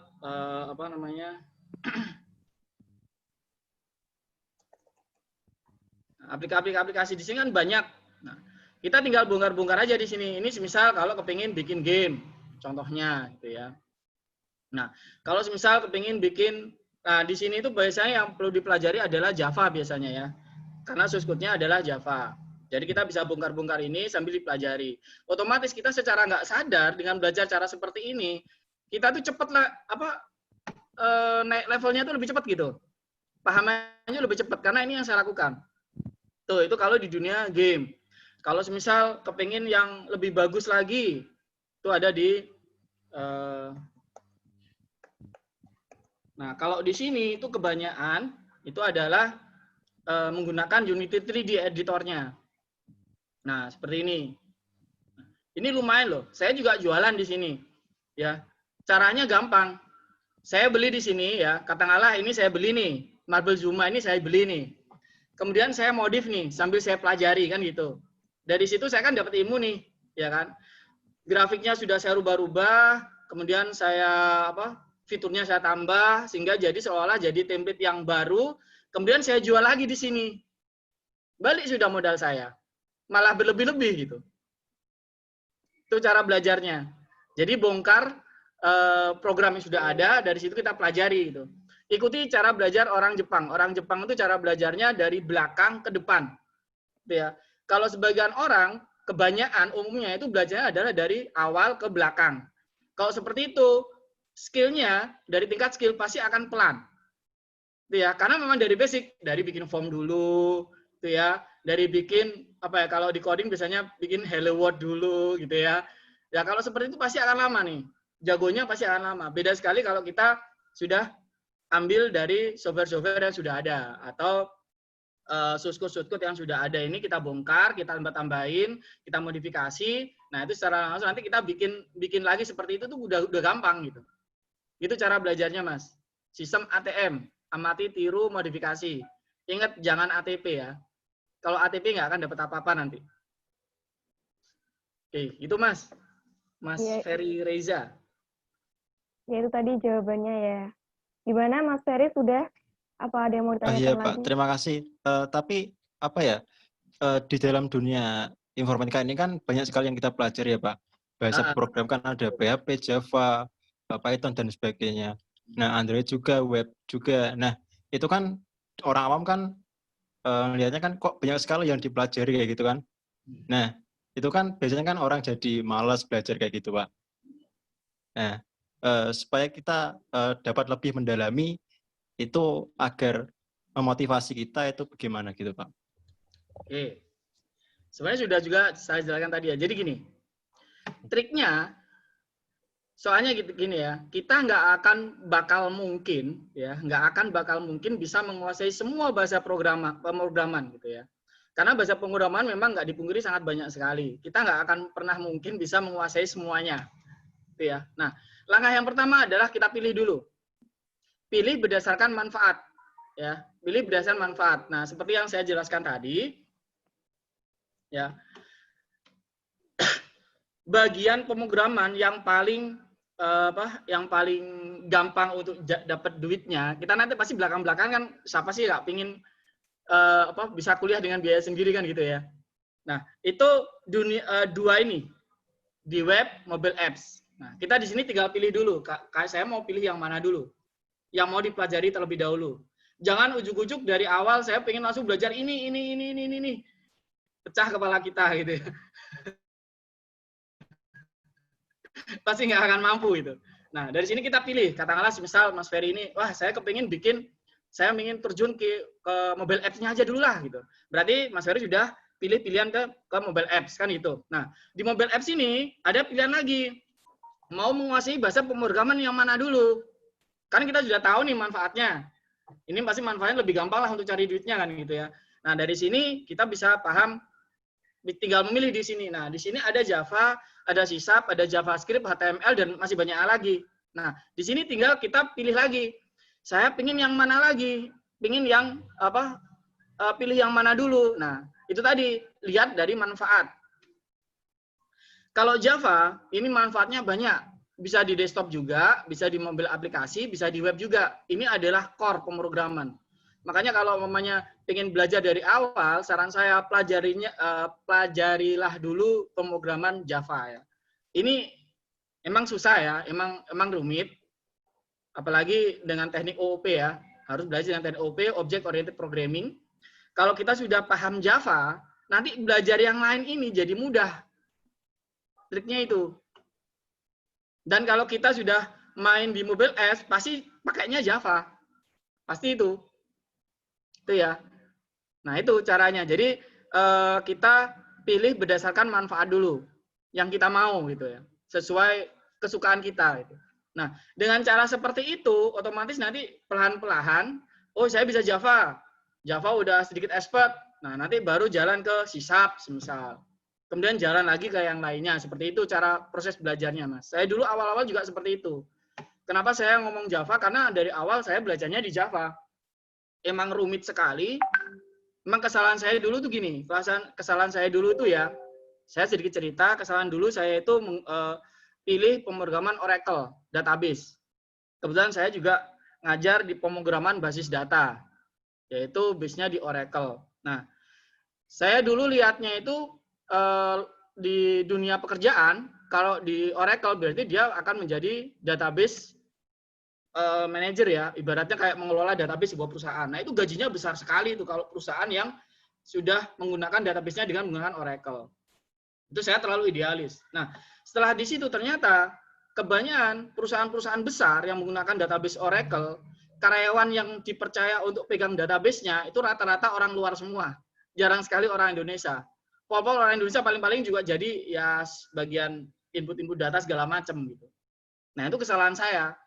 Nah, otomatis dengan saya skillnya Oracle, kalau saya lepas, kemudian saya mau memanfaatkan skill saya itu untuk cari duit sendiri, itu nggak bisa. Untungnya saya juga belajar Java. Nah, dari Java ini saya bisa bikin web juga, bisa bikin web app, dan juga bisa bikin aplikasi gitu. Dari sini saya bisa bertahan. Makanya saya kasih saran ke adik-adik semuanya di sini, pelajarilah Java ya untuk pemrograman yang pertama. Meskipun biasanya kalau di dunia perkuliahan itu biasanya kalau untuk memahami bahasa pemrograman, biasanya dia ngajarinya Pascal biasanya. Biasanya. Nah, apapun yang diajarin, cobalah untuk buka-buka pelajaran Java. Nanti akan ngarah ke pemrograman yang lainnya. Itu Mas Ferry. Itu trik dari saya. Itu Mas, mudah-mudahan bisa terjawab. Iya Pak. Terima kasih Pak. Siap-siap. Ya, terima kasih Pak. Terus selanjutnya nih Pak, ada yang tanya lagi dari Yevi Afiatul, mahasiswa baru.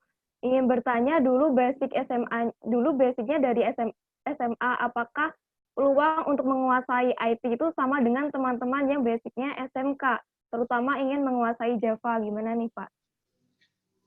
Gini, saya ada cerita ya, saya punya seorang programmer, lulusan kuliah, ya. Dia tuh kuliahnya psikologi. Tapi sekarang dia kerja jadi programmer saya. Nyambung nggak tuh? Nggak nyambung kan? Nggak nyambung ya. Kan nggak nyambung. Nah, jadi di dunia IT ini nggak ada hubungannya dengan SMA sama SMK, nggak ada. Jadi nanti akan tahu intinya pemrograman itu bisa dipelajari. Cuman bedanya ada dua tipe orang nih. Satu yang punya bakat, satu yang nggak punya bakat. Yang punya bakat biasanya baru belajar sedikit aja dia udah langsung paham nih. Soalnya kalau kita udah bicara bahasa pemrograman itu seolah-olah memang kayak otak kita itu kayak ya ibarat kan kita kayak apa ya? Kayak memberikan perintah ke sebuah mesin kan gitu ya. Otak kita itu kayak diremet-remet gitu. Pada saat kita ngoding itu seperti itu gitu. Nah, kalau orang yang bakat, nah itu udah langsung baca baris codingnya tuh cepet banget gitu. Langsung ngerti, oh ya ini tinggal scroll aja gitu. Contoh seperti programmer saya tadi itu dari psikologi, karena dia ternyata ada bakat di pemrograman, ya dia cakap di situ gitu. Satu lagi yang nggak punya bakat. Nah, kalau nggak punya bakat mau nggak mau harus rajin gitu. Harus rajin dan mengumpulkan library. Biasanya itu paling gampang. Saat ini untuk pemrograman mudah sekali ya. Kita sudah dimanjakan dengan banyaknya framework yang ada. Ya, kalau dulu saya benar-benar core ya. Kalau sekarang sudah ada framework yang ada. Framework itu kayak semisal kayak kumpulan fungsi-fungsi itu ya. Kumpulan fungsi-fungsi yang kita tinggal panggil-panggil aja. Nggak perlu kita bikin lagi, tinggal pasang-pasang aja lah. Ibarat kalau sekarang itu apa ya? Semuanya sudah disediakan lah ibaratnya gitu. Kita nggak bikin benar-benar dari dasar gitu. Oke, jadi jawabannya tadi, pertanyaan tadi itu nggak ada pengaruhnya ya. Mau SMK, mau SMA, mau jurusan IPA, mau jurusan IPS nggak ada hubungannya. Itu ya. Pasti semuanya masih bisa bersaing di sini. Gitu, Mbak. Iya. Berarti jangan patah semangat ya buat teman-teman. Ini kalian di sini sama-sama kuliah di informatika, mau basicnya dari SMA atau dari SMK. Itu tergantung dari pribadi masing-masing ya, tergantung dari kenyataan ingin sukses di informatika ke depannya apa tidak. Jadi tergantung dari semangat dan niatnya masing-masing ke depannya. Ya, ada yang mau ditanyakan lagi mungkin dari teman-teman? Gimana? Ini diskusi ya? Ya. Maksudnya boleh menyangga gitu ya? Boleh. Ada Ya, pertanyaan silakan. atau bertanya saja nanti dijawab. Ya. Ini kita di sini diskusi ya, masing-masing boleh memberi saran atau sharing-sharing atau sanggahan. Mungkin dari sanggahan itu bisa didapat jalan keluar yang paling baik atau didiskusikan bersama gimana nanti paling baiknya ya. Jadi di sini kita sama-sama belajar. Ini enjoy saja, santai, sharing-sharing, diskusi santai. Ya dari teman-teman kalau mau ada sanggahan atau ada pertanyaan atau mau ada sharing gimana bisa disampaikan. Gini, saya mau ya tanya sedikit. Kalau untuk membacakan program aplikasi itu gimana, Mas? Kenapa? Mau membaca? Kalau untuk membacakan program aplikasi itu bagaimana? Soalnya kan kita sudah sulit-sulit buat, terus ada pihak lain untuk membaca, terus meniru program kita, terus dijual orang lain dengan harga yang murah. Itu solusinya gimana? Program ini bisa dilindungi atau diapakan biar tidak dibaca, itu bisa atau enggak itu? Ya, saya jawab ya. Ini karena juga berlaku buat saya juga gitu. Jadi saya dulu pernah bikin software ya. Dan bikin software itu tepatnya game lah ya, bikin game ya. Saya bikin game itu dulu habisnya sekitar ya lumayan lah ya, bayar desainer segala macam itu total habis sekitar 10 jutaan. Kemudian diambil sama kawan saya, kemudian dijual di Selma app tadi itu ya, dijual di website ini, itu seharga $300. Seharga $300. Bayangkan dari 3.000 ke $300. Kemudian dari situ ada yang beli, dijual lagi ke sini. Dengan harga $15. Ya. Dengan harga $15. Kemudian yang beli-beli ini dibagikan gratis ke orang-orang yang lain. Artinya apa? Dari harga 30 juta jadi sampah gitu loh. Nah, memang penyakitnya kita di sini itu musuh kita terbesar ya. Jadi gini, kalau di mobile apps ini ya, secanggih-canggihnya kita sistem apa namanya? Sistem proteksinya itu ya. Pasti masih bisa aja dibajak gitu. Nah, kalau kita jadi mau nggak mau ya apa ya? Kita susah. Jadi minimal kita bisa belajar security.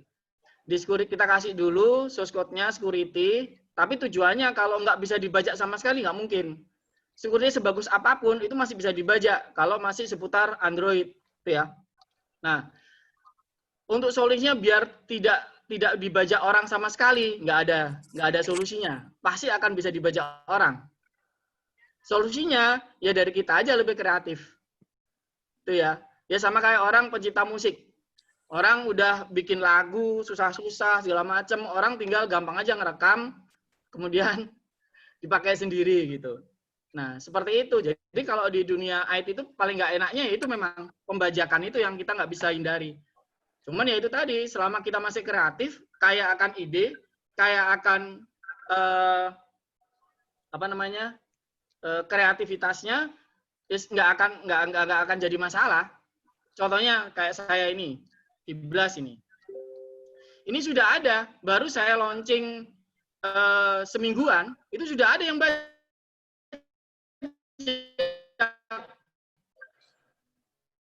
Jadi orang bisa jalani software saya ini tanpa dia harus beli kesana, di crack gitu loh. Orang Vietnam yang bikin. Nah, kalau udah seperti itu, apa yang bisa saya lakukan? Ya saya nggak bisa apa-apa.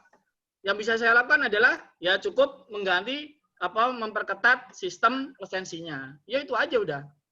Tapi kalau itu pun saya yakin pasti ada aja nanti masih bisa bajak gitu. Makanya untuk masalah pembajakan kalau di dunia IT ini juga pasti akan terjadi dan nggak mungkin dihindari gitu Mas Ahmad. Jadi mau nggak mau ya harus dari kitanya sendiri aja lebih kreatif gitu.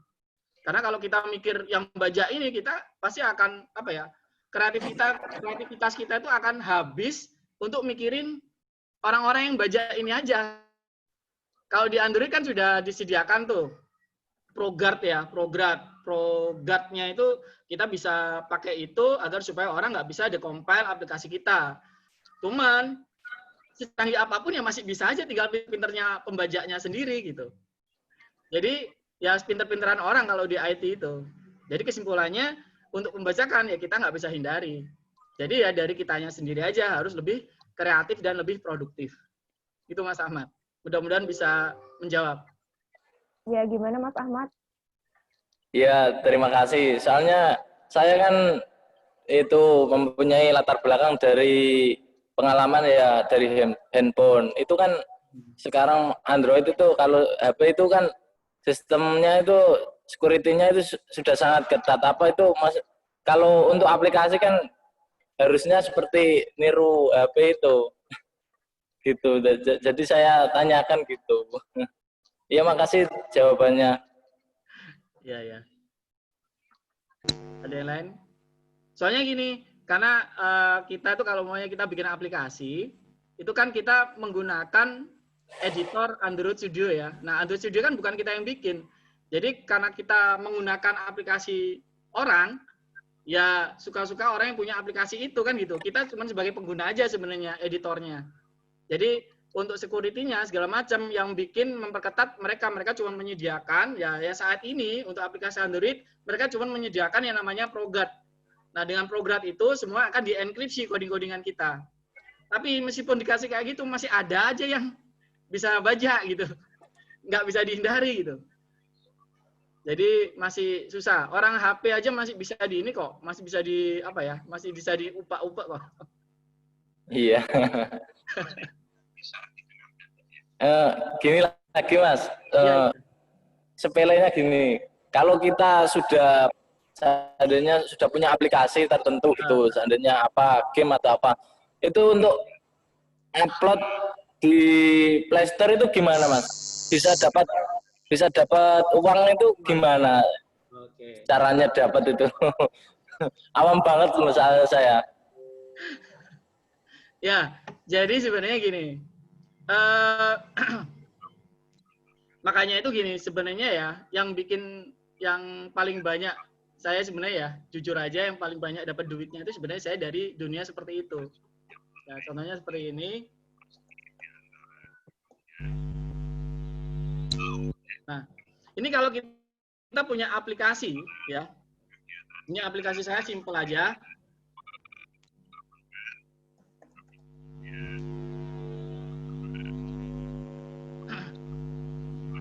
Nah, ini aplikasi saya. Cuman punya berapa ini? Cuman punya aplikasi 4. Sebenarnya ada 8, yang satunya suspend semua. Nah, proses uploadnya itu kita harus punya akun Google Play dulu. Ini bayar $25. Di orang-orang itu ada yang jual yang sudah jadi itu sekitar, kalau rupiah sekitar 450 sampai 500 ribu. Setelah kita dapat itu, kita bisa upload aplikasi kita, masukkan ke sini.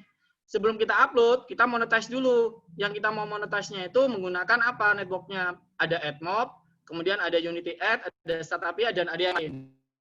Dan dari semuanya itu, yang paling gedenya itu AdMob dan Facebook Audio Network. Gitu ya. Nah, jadi di sini aplikasi yang sudah kita upload di sini, itu kita pasangin kode iklan itu. Misal dari AdMob. Kalau di sini saya kasihnya di AdMob.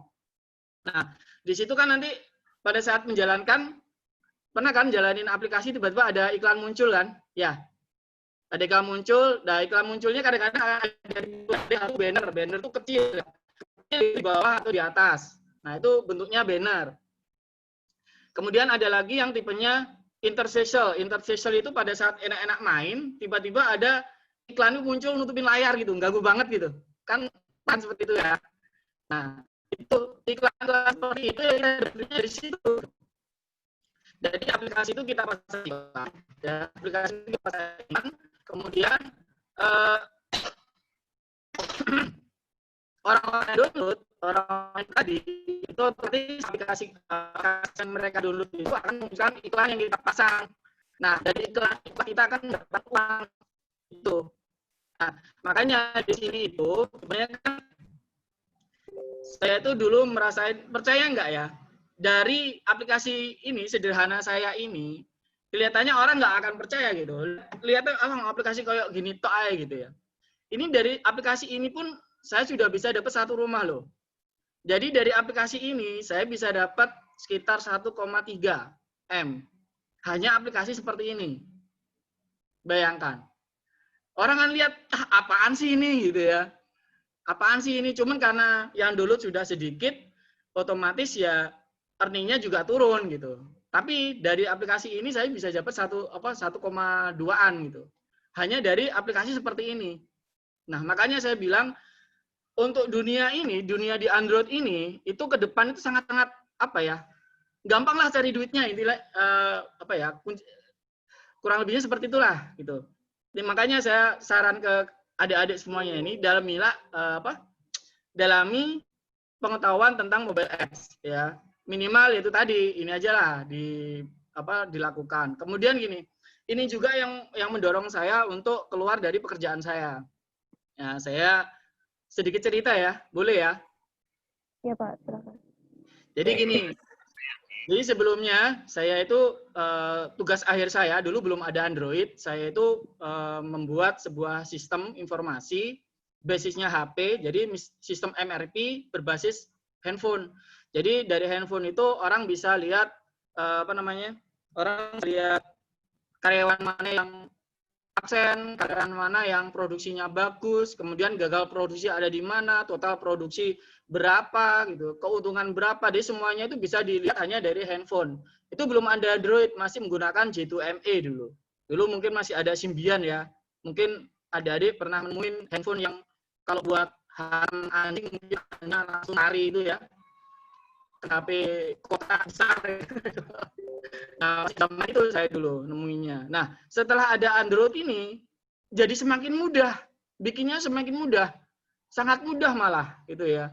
Semua orang bisa mendalami ini. Cuman orang yang nggak paham coding, akan otomatis akan. Nah, kemudian saya pengen punya cara, pengen berbagi ke orang-orang, pengen supaya orang-orang itu merasakan juga apa yang saya rasakan di dunia ini. Akhirnya saya membuat ini saya resign dari apa? Dari jadi dosen ya. Kemudian saya membuat kelas sendiri. Karena kalau udah iya. Nah, karena kalau sudah biasa ngajar terus nggak ngajar itu kan nggak enak ya. Kalau misalnya kalau orang sudah di dunia pendidikan kemudian nggak ngajar sama sekali itu nggak, susah sekali. Makanya saya bikin software kelas ini. Nah, di sini saya ngajarin orang-orang agar supaya bisa mendapatkan uang lewat lewat mobile apps atau lewat game atau aplikasi tanpa mereka harus paham coding.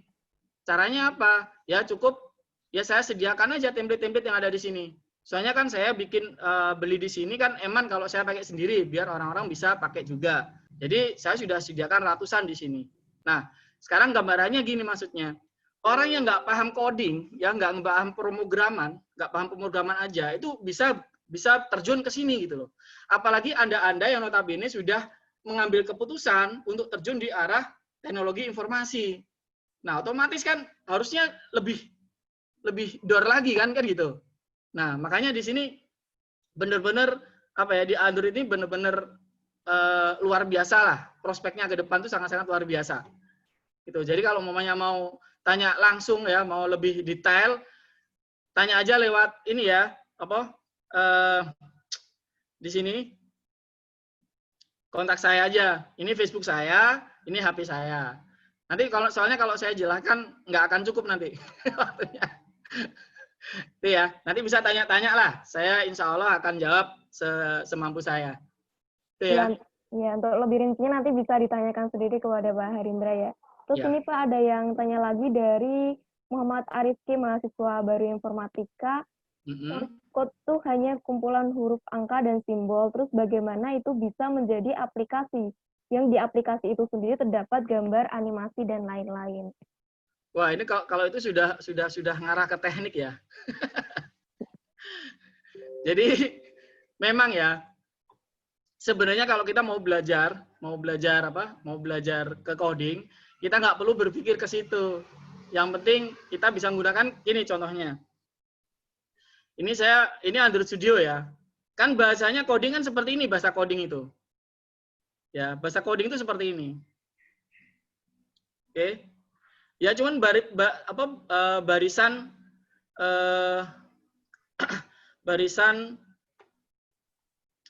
huruf dan angka aja gitu ya. Nah, seperti inilah. Ini kan kalau kita baca kan bikin pusing. Iya kan? Apalagi kita masih harus berpikir, ini gimana ya? Dari sini kok tiba-tiba bisa jadi aplikasi itu ceritanya gimana kan gitu. Kalau sekarang saya nggak perlu mikir ke situ gitu. Pokoknya intinya sebenarnya di sini itu prosesnya itu panjang ya. Kenapa kok dari baris-baris kode ini sebenarnya nggak cuma di situ aja. Sebenarnya asalnya ini adalah bahasa 0 dan 1. Ya. Asalnya itu komputer tuh hanya mengenali bahasa 0 dan 1. Ini udah masuk materi kuliah ini. Jadi bahasa 0 dan 1. Kemudian di Java bahasa itu dilebih sederhanakan agar supaya orang-orang paham dengan bahasanya. Agar bisa dengan bahasa kita sendiri. Makanya ada di sini Java. Sintaksnya seperti ini. Jadi kita nggak berkutat dengan bahasa 0 dan 1 aja gitu. Nah, ada lagi dengan menggunakan Unity.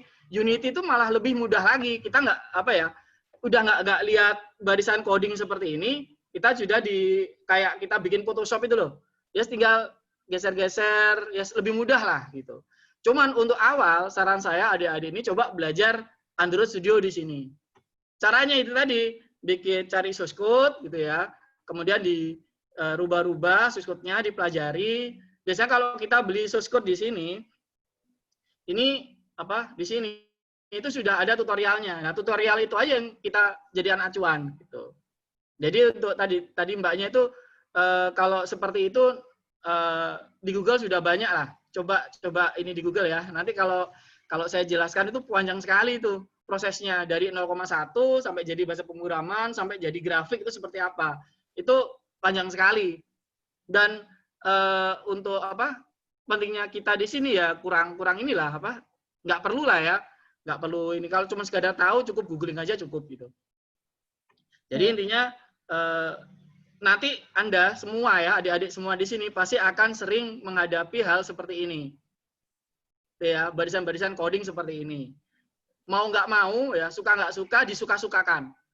Karena sekarang aja jurusan komputer atau teknologi pelajaran komputer kalau dulu itu masih jadi ekstrakurikuler. Kalau sekarang sudah jadi pelajaran wajib. Ya, sekarang udah di SMA udah jadi pelajaran wajib. Harus ada pelajaran komputer. Nah, otomatis nanti ke depan orang-orang sudah dipaksa harus bisa ngerti-ngerti barisan coding seperti ini. Itu tadi Mbak ya. Iya, tadi pertanyaan dari maba. Ini ada yang tanya lagi nih Pak. Ini kan masih maba, jadi pertanyaannya emang masih mendasar-mendasar ya Pak ini. Dari Irfan Numantoro tanya, saya belum bisa sama sekali pemrograman. Nah, langkah awal atau dasar untuk belajar itu bagaimana? Jalan keluarnya bagaimana? Oke. Itu tadi ya. Jadi gini, memang awalnya berat, tapi dari awal benar-benar harus dibiasakan dengan melihat baris-barisan coding seperti ini harus dibiasakan ya. Karena nanti mau nggak mau ke depan adik-adik ini kuliah pasti akan kalau udah arahnya ke programmer pasti akan sering lihat barisan-barisan coding seperti ini. Tuh. Jadi langkahnya, trik saya tadi saya sudah kasih trik ya. Triknya adalah ATM. ATM lah sistemnya pertama kali ya. Jadi cukup dari sini ya belajar sendiri, nggak perlu nunggu perkuliahan, nggak perlu nunggu di kuliah nanti diajarin ini. Oh nanti di kuliah untuk pemrograman Android ini nanti semester 5 sih misal, nggak perlu nunggu semester 5, dari awal sudah harus digelutin di sini. Itu ya. Nanti kalau ada yang tanya-tanya silakan aja tanya ke saya, insya Allah saya akan terbuka untuk menjawab gitu ya. Karena saya senang sekali kalau ada calon-calon penerus seperti adik-adik semua di sini gitu. Itu ya. Nah, jadi triknya, langkahnya yaitu tadi itu ya, mencoba untuk belajar ATM.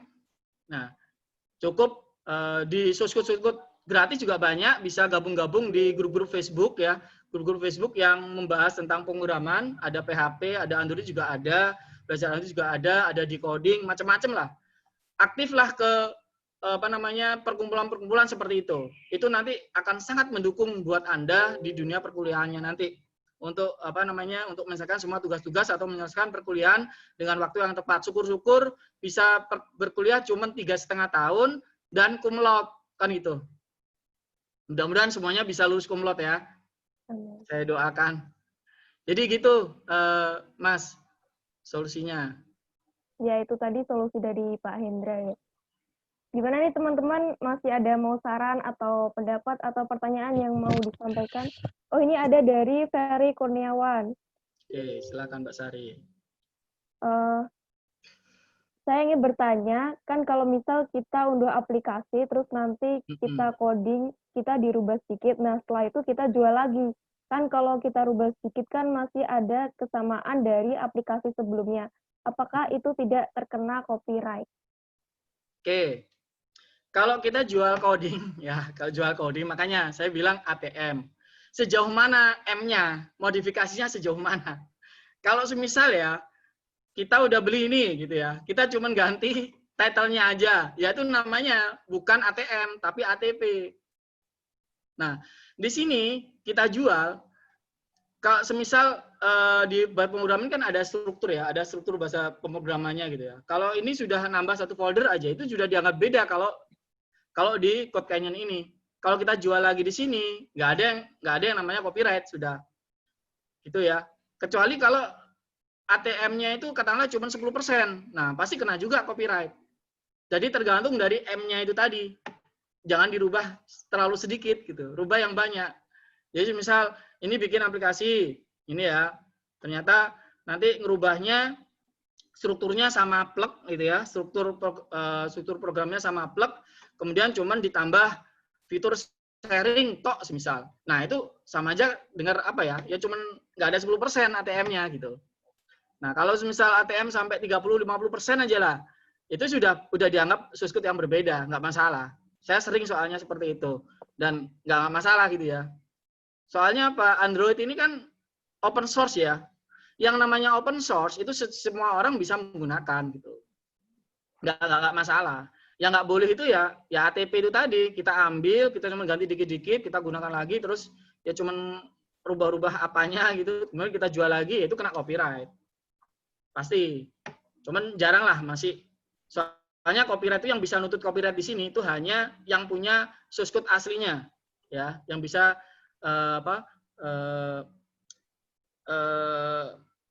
nuntut itu ya, yang bisa mengajukan. Kalau orang lain nggak bisa. Gitu. Ya. Gimana Mas Ferry Kurniawan, setuju ya dengan pendapatnya Pak Hendri ini?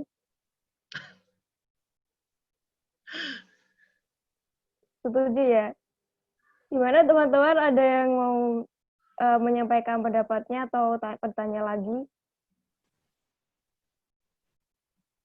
Kalau tidak ada, saya ingin bertanya nih Pak. Silakan Mbak. Iya.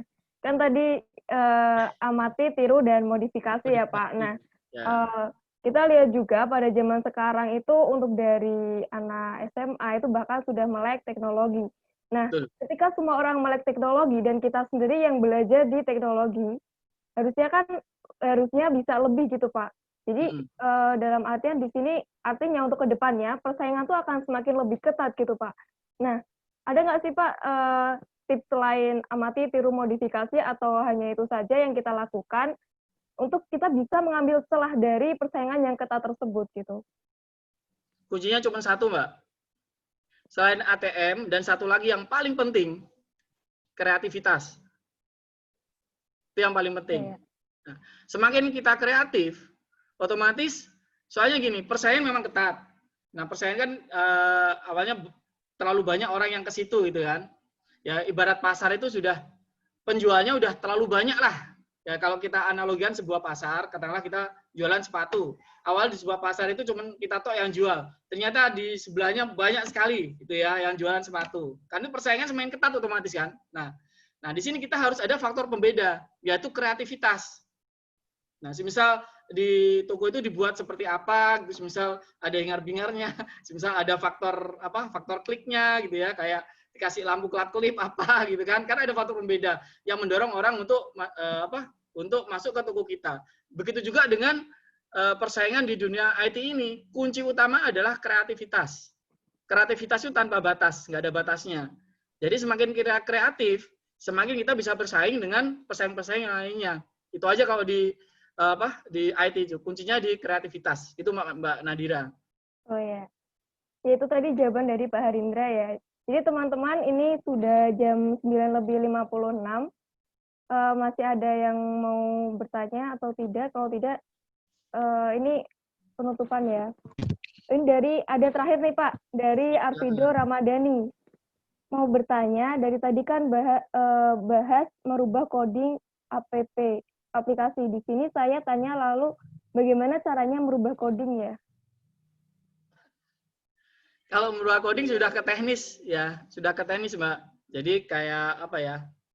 Ya nanti kalau sudah belajar coding ya, pasti akan paham. Jadi kalau cara merubah coding itu macam-macam. Jadi misal di sini kan sudah ada barisan coding. Nah, nanti kalau sudah paham coding, nanti ada yang namanya function di sini. Kita bikin function sendiri, kemudian kita rubah menjadi kelompok function sendiri. Kemudian kita juga misal kita timpa dengan framework yang lain gitu. Itu udah ngerubah coding gitu. Bukan berarti dari sini katanya kita tulisannya kita rubah gitu ya. Bukan seperti itu ngerubah coding. Jadi ngerubah coding itu ya strukturnya itu kita rubah gitu. Struktur codingnya kita rubah. Nah, situ nantilah. Kalau itu udah ke teknis ya. Udah ke teknis cara ngerubah coding itu sudah ke teknis ini teknis pemrogramannya ya. Jadi kalau clue umumnya cara merubah coding ya menambahkan fungsi-fungsi yang ada dan menambahkan library-library yang sudah ada. Jadi syukur-syukur kalau strukturnya itu dirubah juga gitu ya. Itu namanya merubah codingnya di situ. Itu sudah teknis Mbak. Oh, ya. Nanti kalau lebih lanjut bisa langsung tanya ke saya aja. Ya, nanti untuk lanjutnya bisa ditanyakan sendiri ya. Nah, berhubung sudah jam segini nih, Ya. Dari Pak Harindra sendiri, ada nggak nih kesan terakhir atau pesan terakhir buat mahasiswa baru informatika? Oke, sebelumnya saya terima kasih ya sudah diundang di sini sama Mbak Nadira, itu ya. Pesan saya untuk adik-adik semuanya di sini, tetap yang pertama tadi ya, tentukan tujuannya, tujuan kuliah itu Anda untuk apa? Untuk mau cari pekerjaan atau menggali skill. Nah, saran saya rubah mindset untuk cari pekerjaan itu menjadi menggali skill ya, menggali skill. Kemudian jangan selalu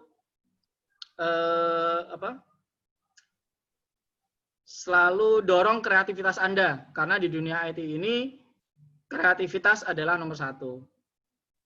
Oke, seperti itu Mbak. Nanti kalau ada yang tanya-tanya semuanya, saya dengan sukarela akan menjawab langsung aja ke saya aja gitu ya. Kalau masih gandol, ada yang gandol yang ditanyakan, silakan nanti langsung tanya ke saya.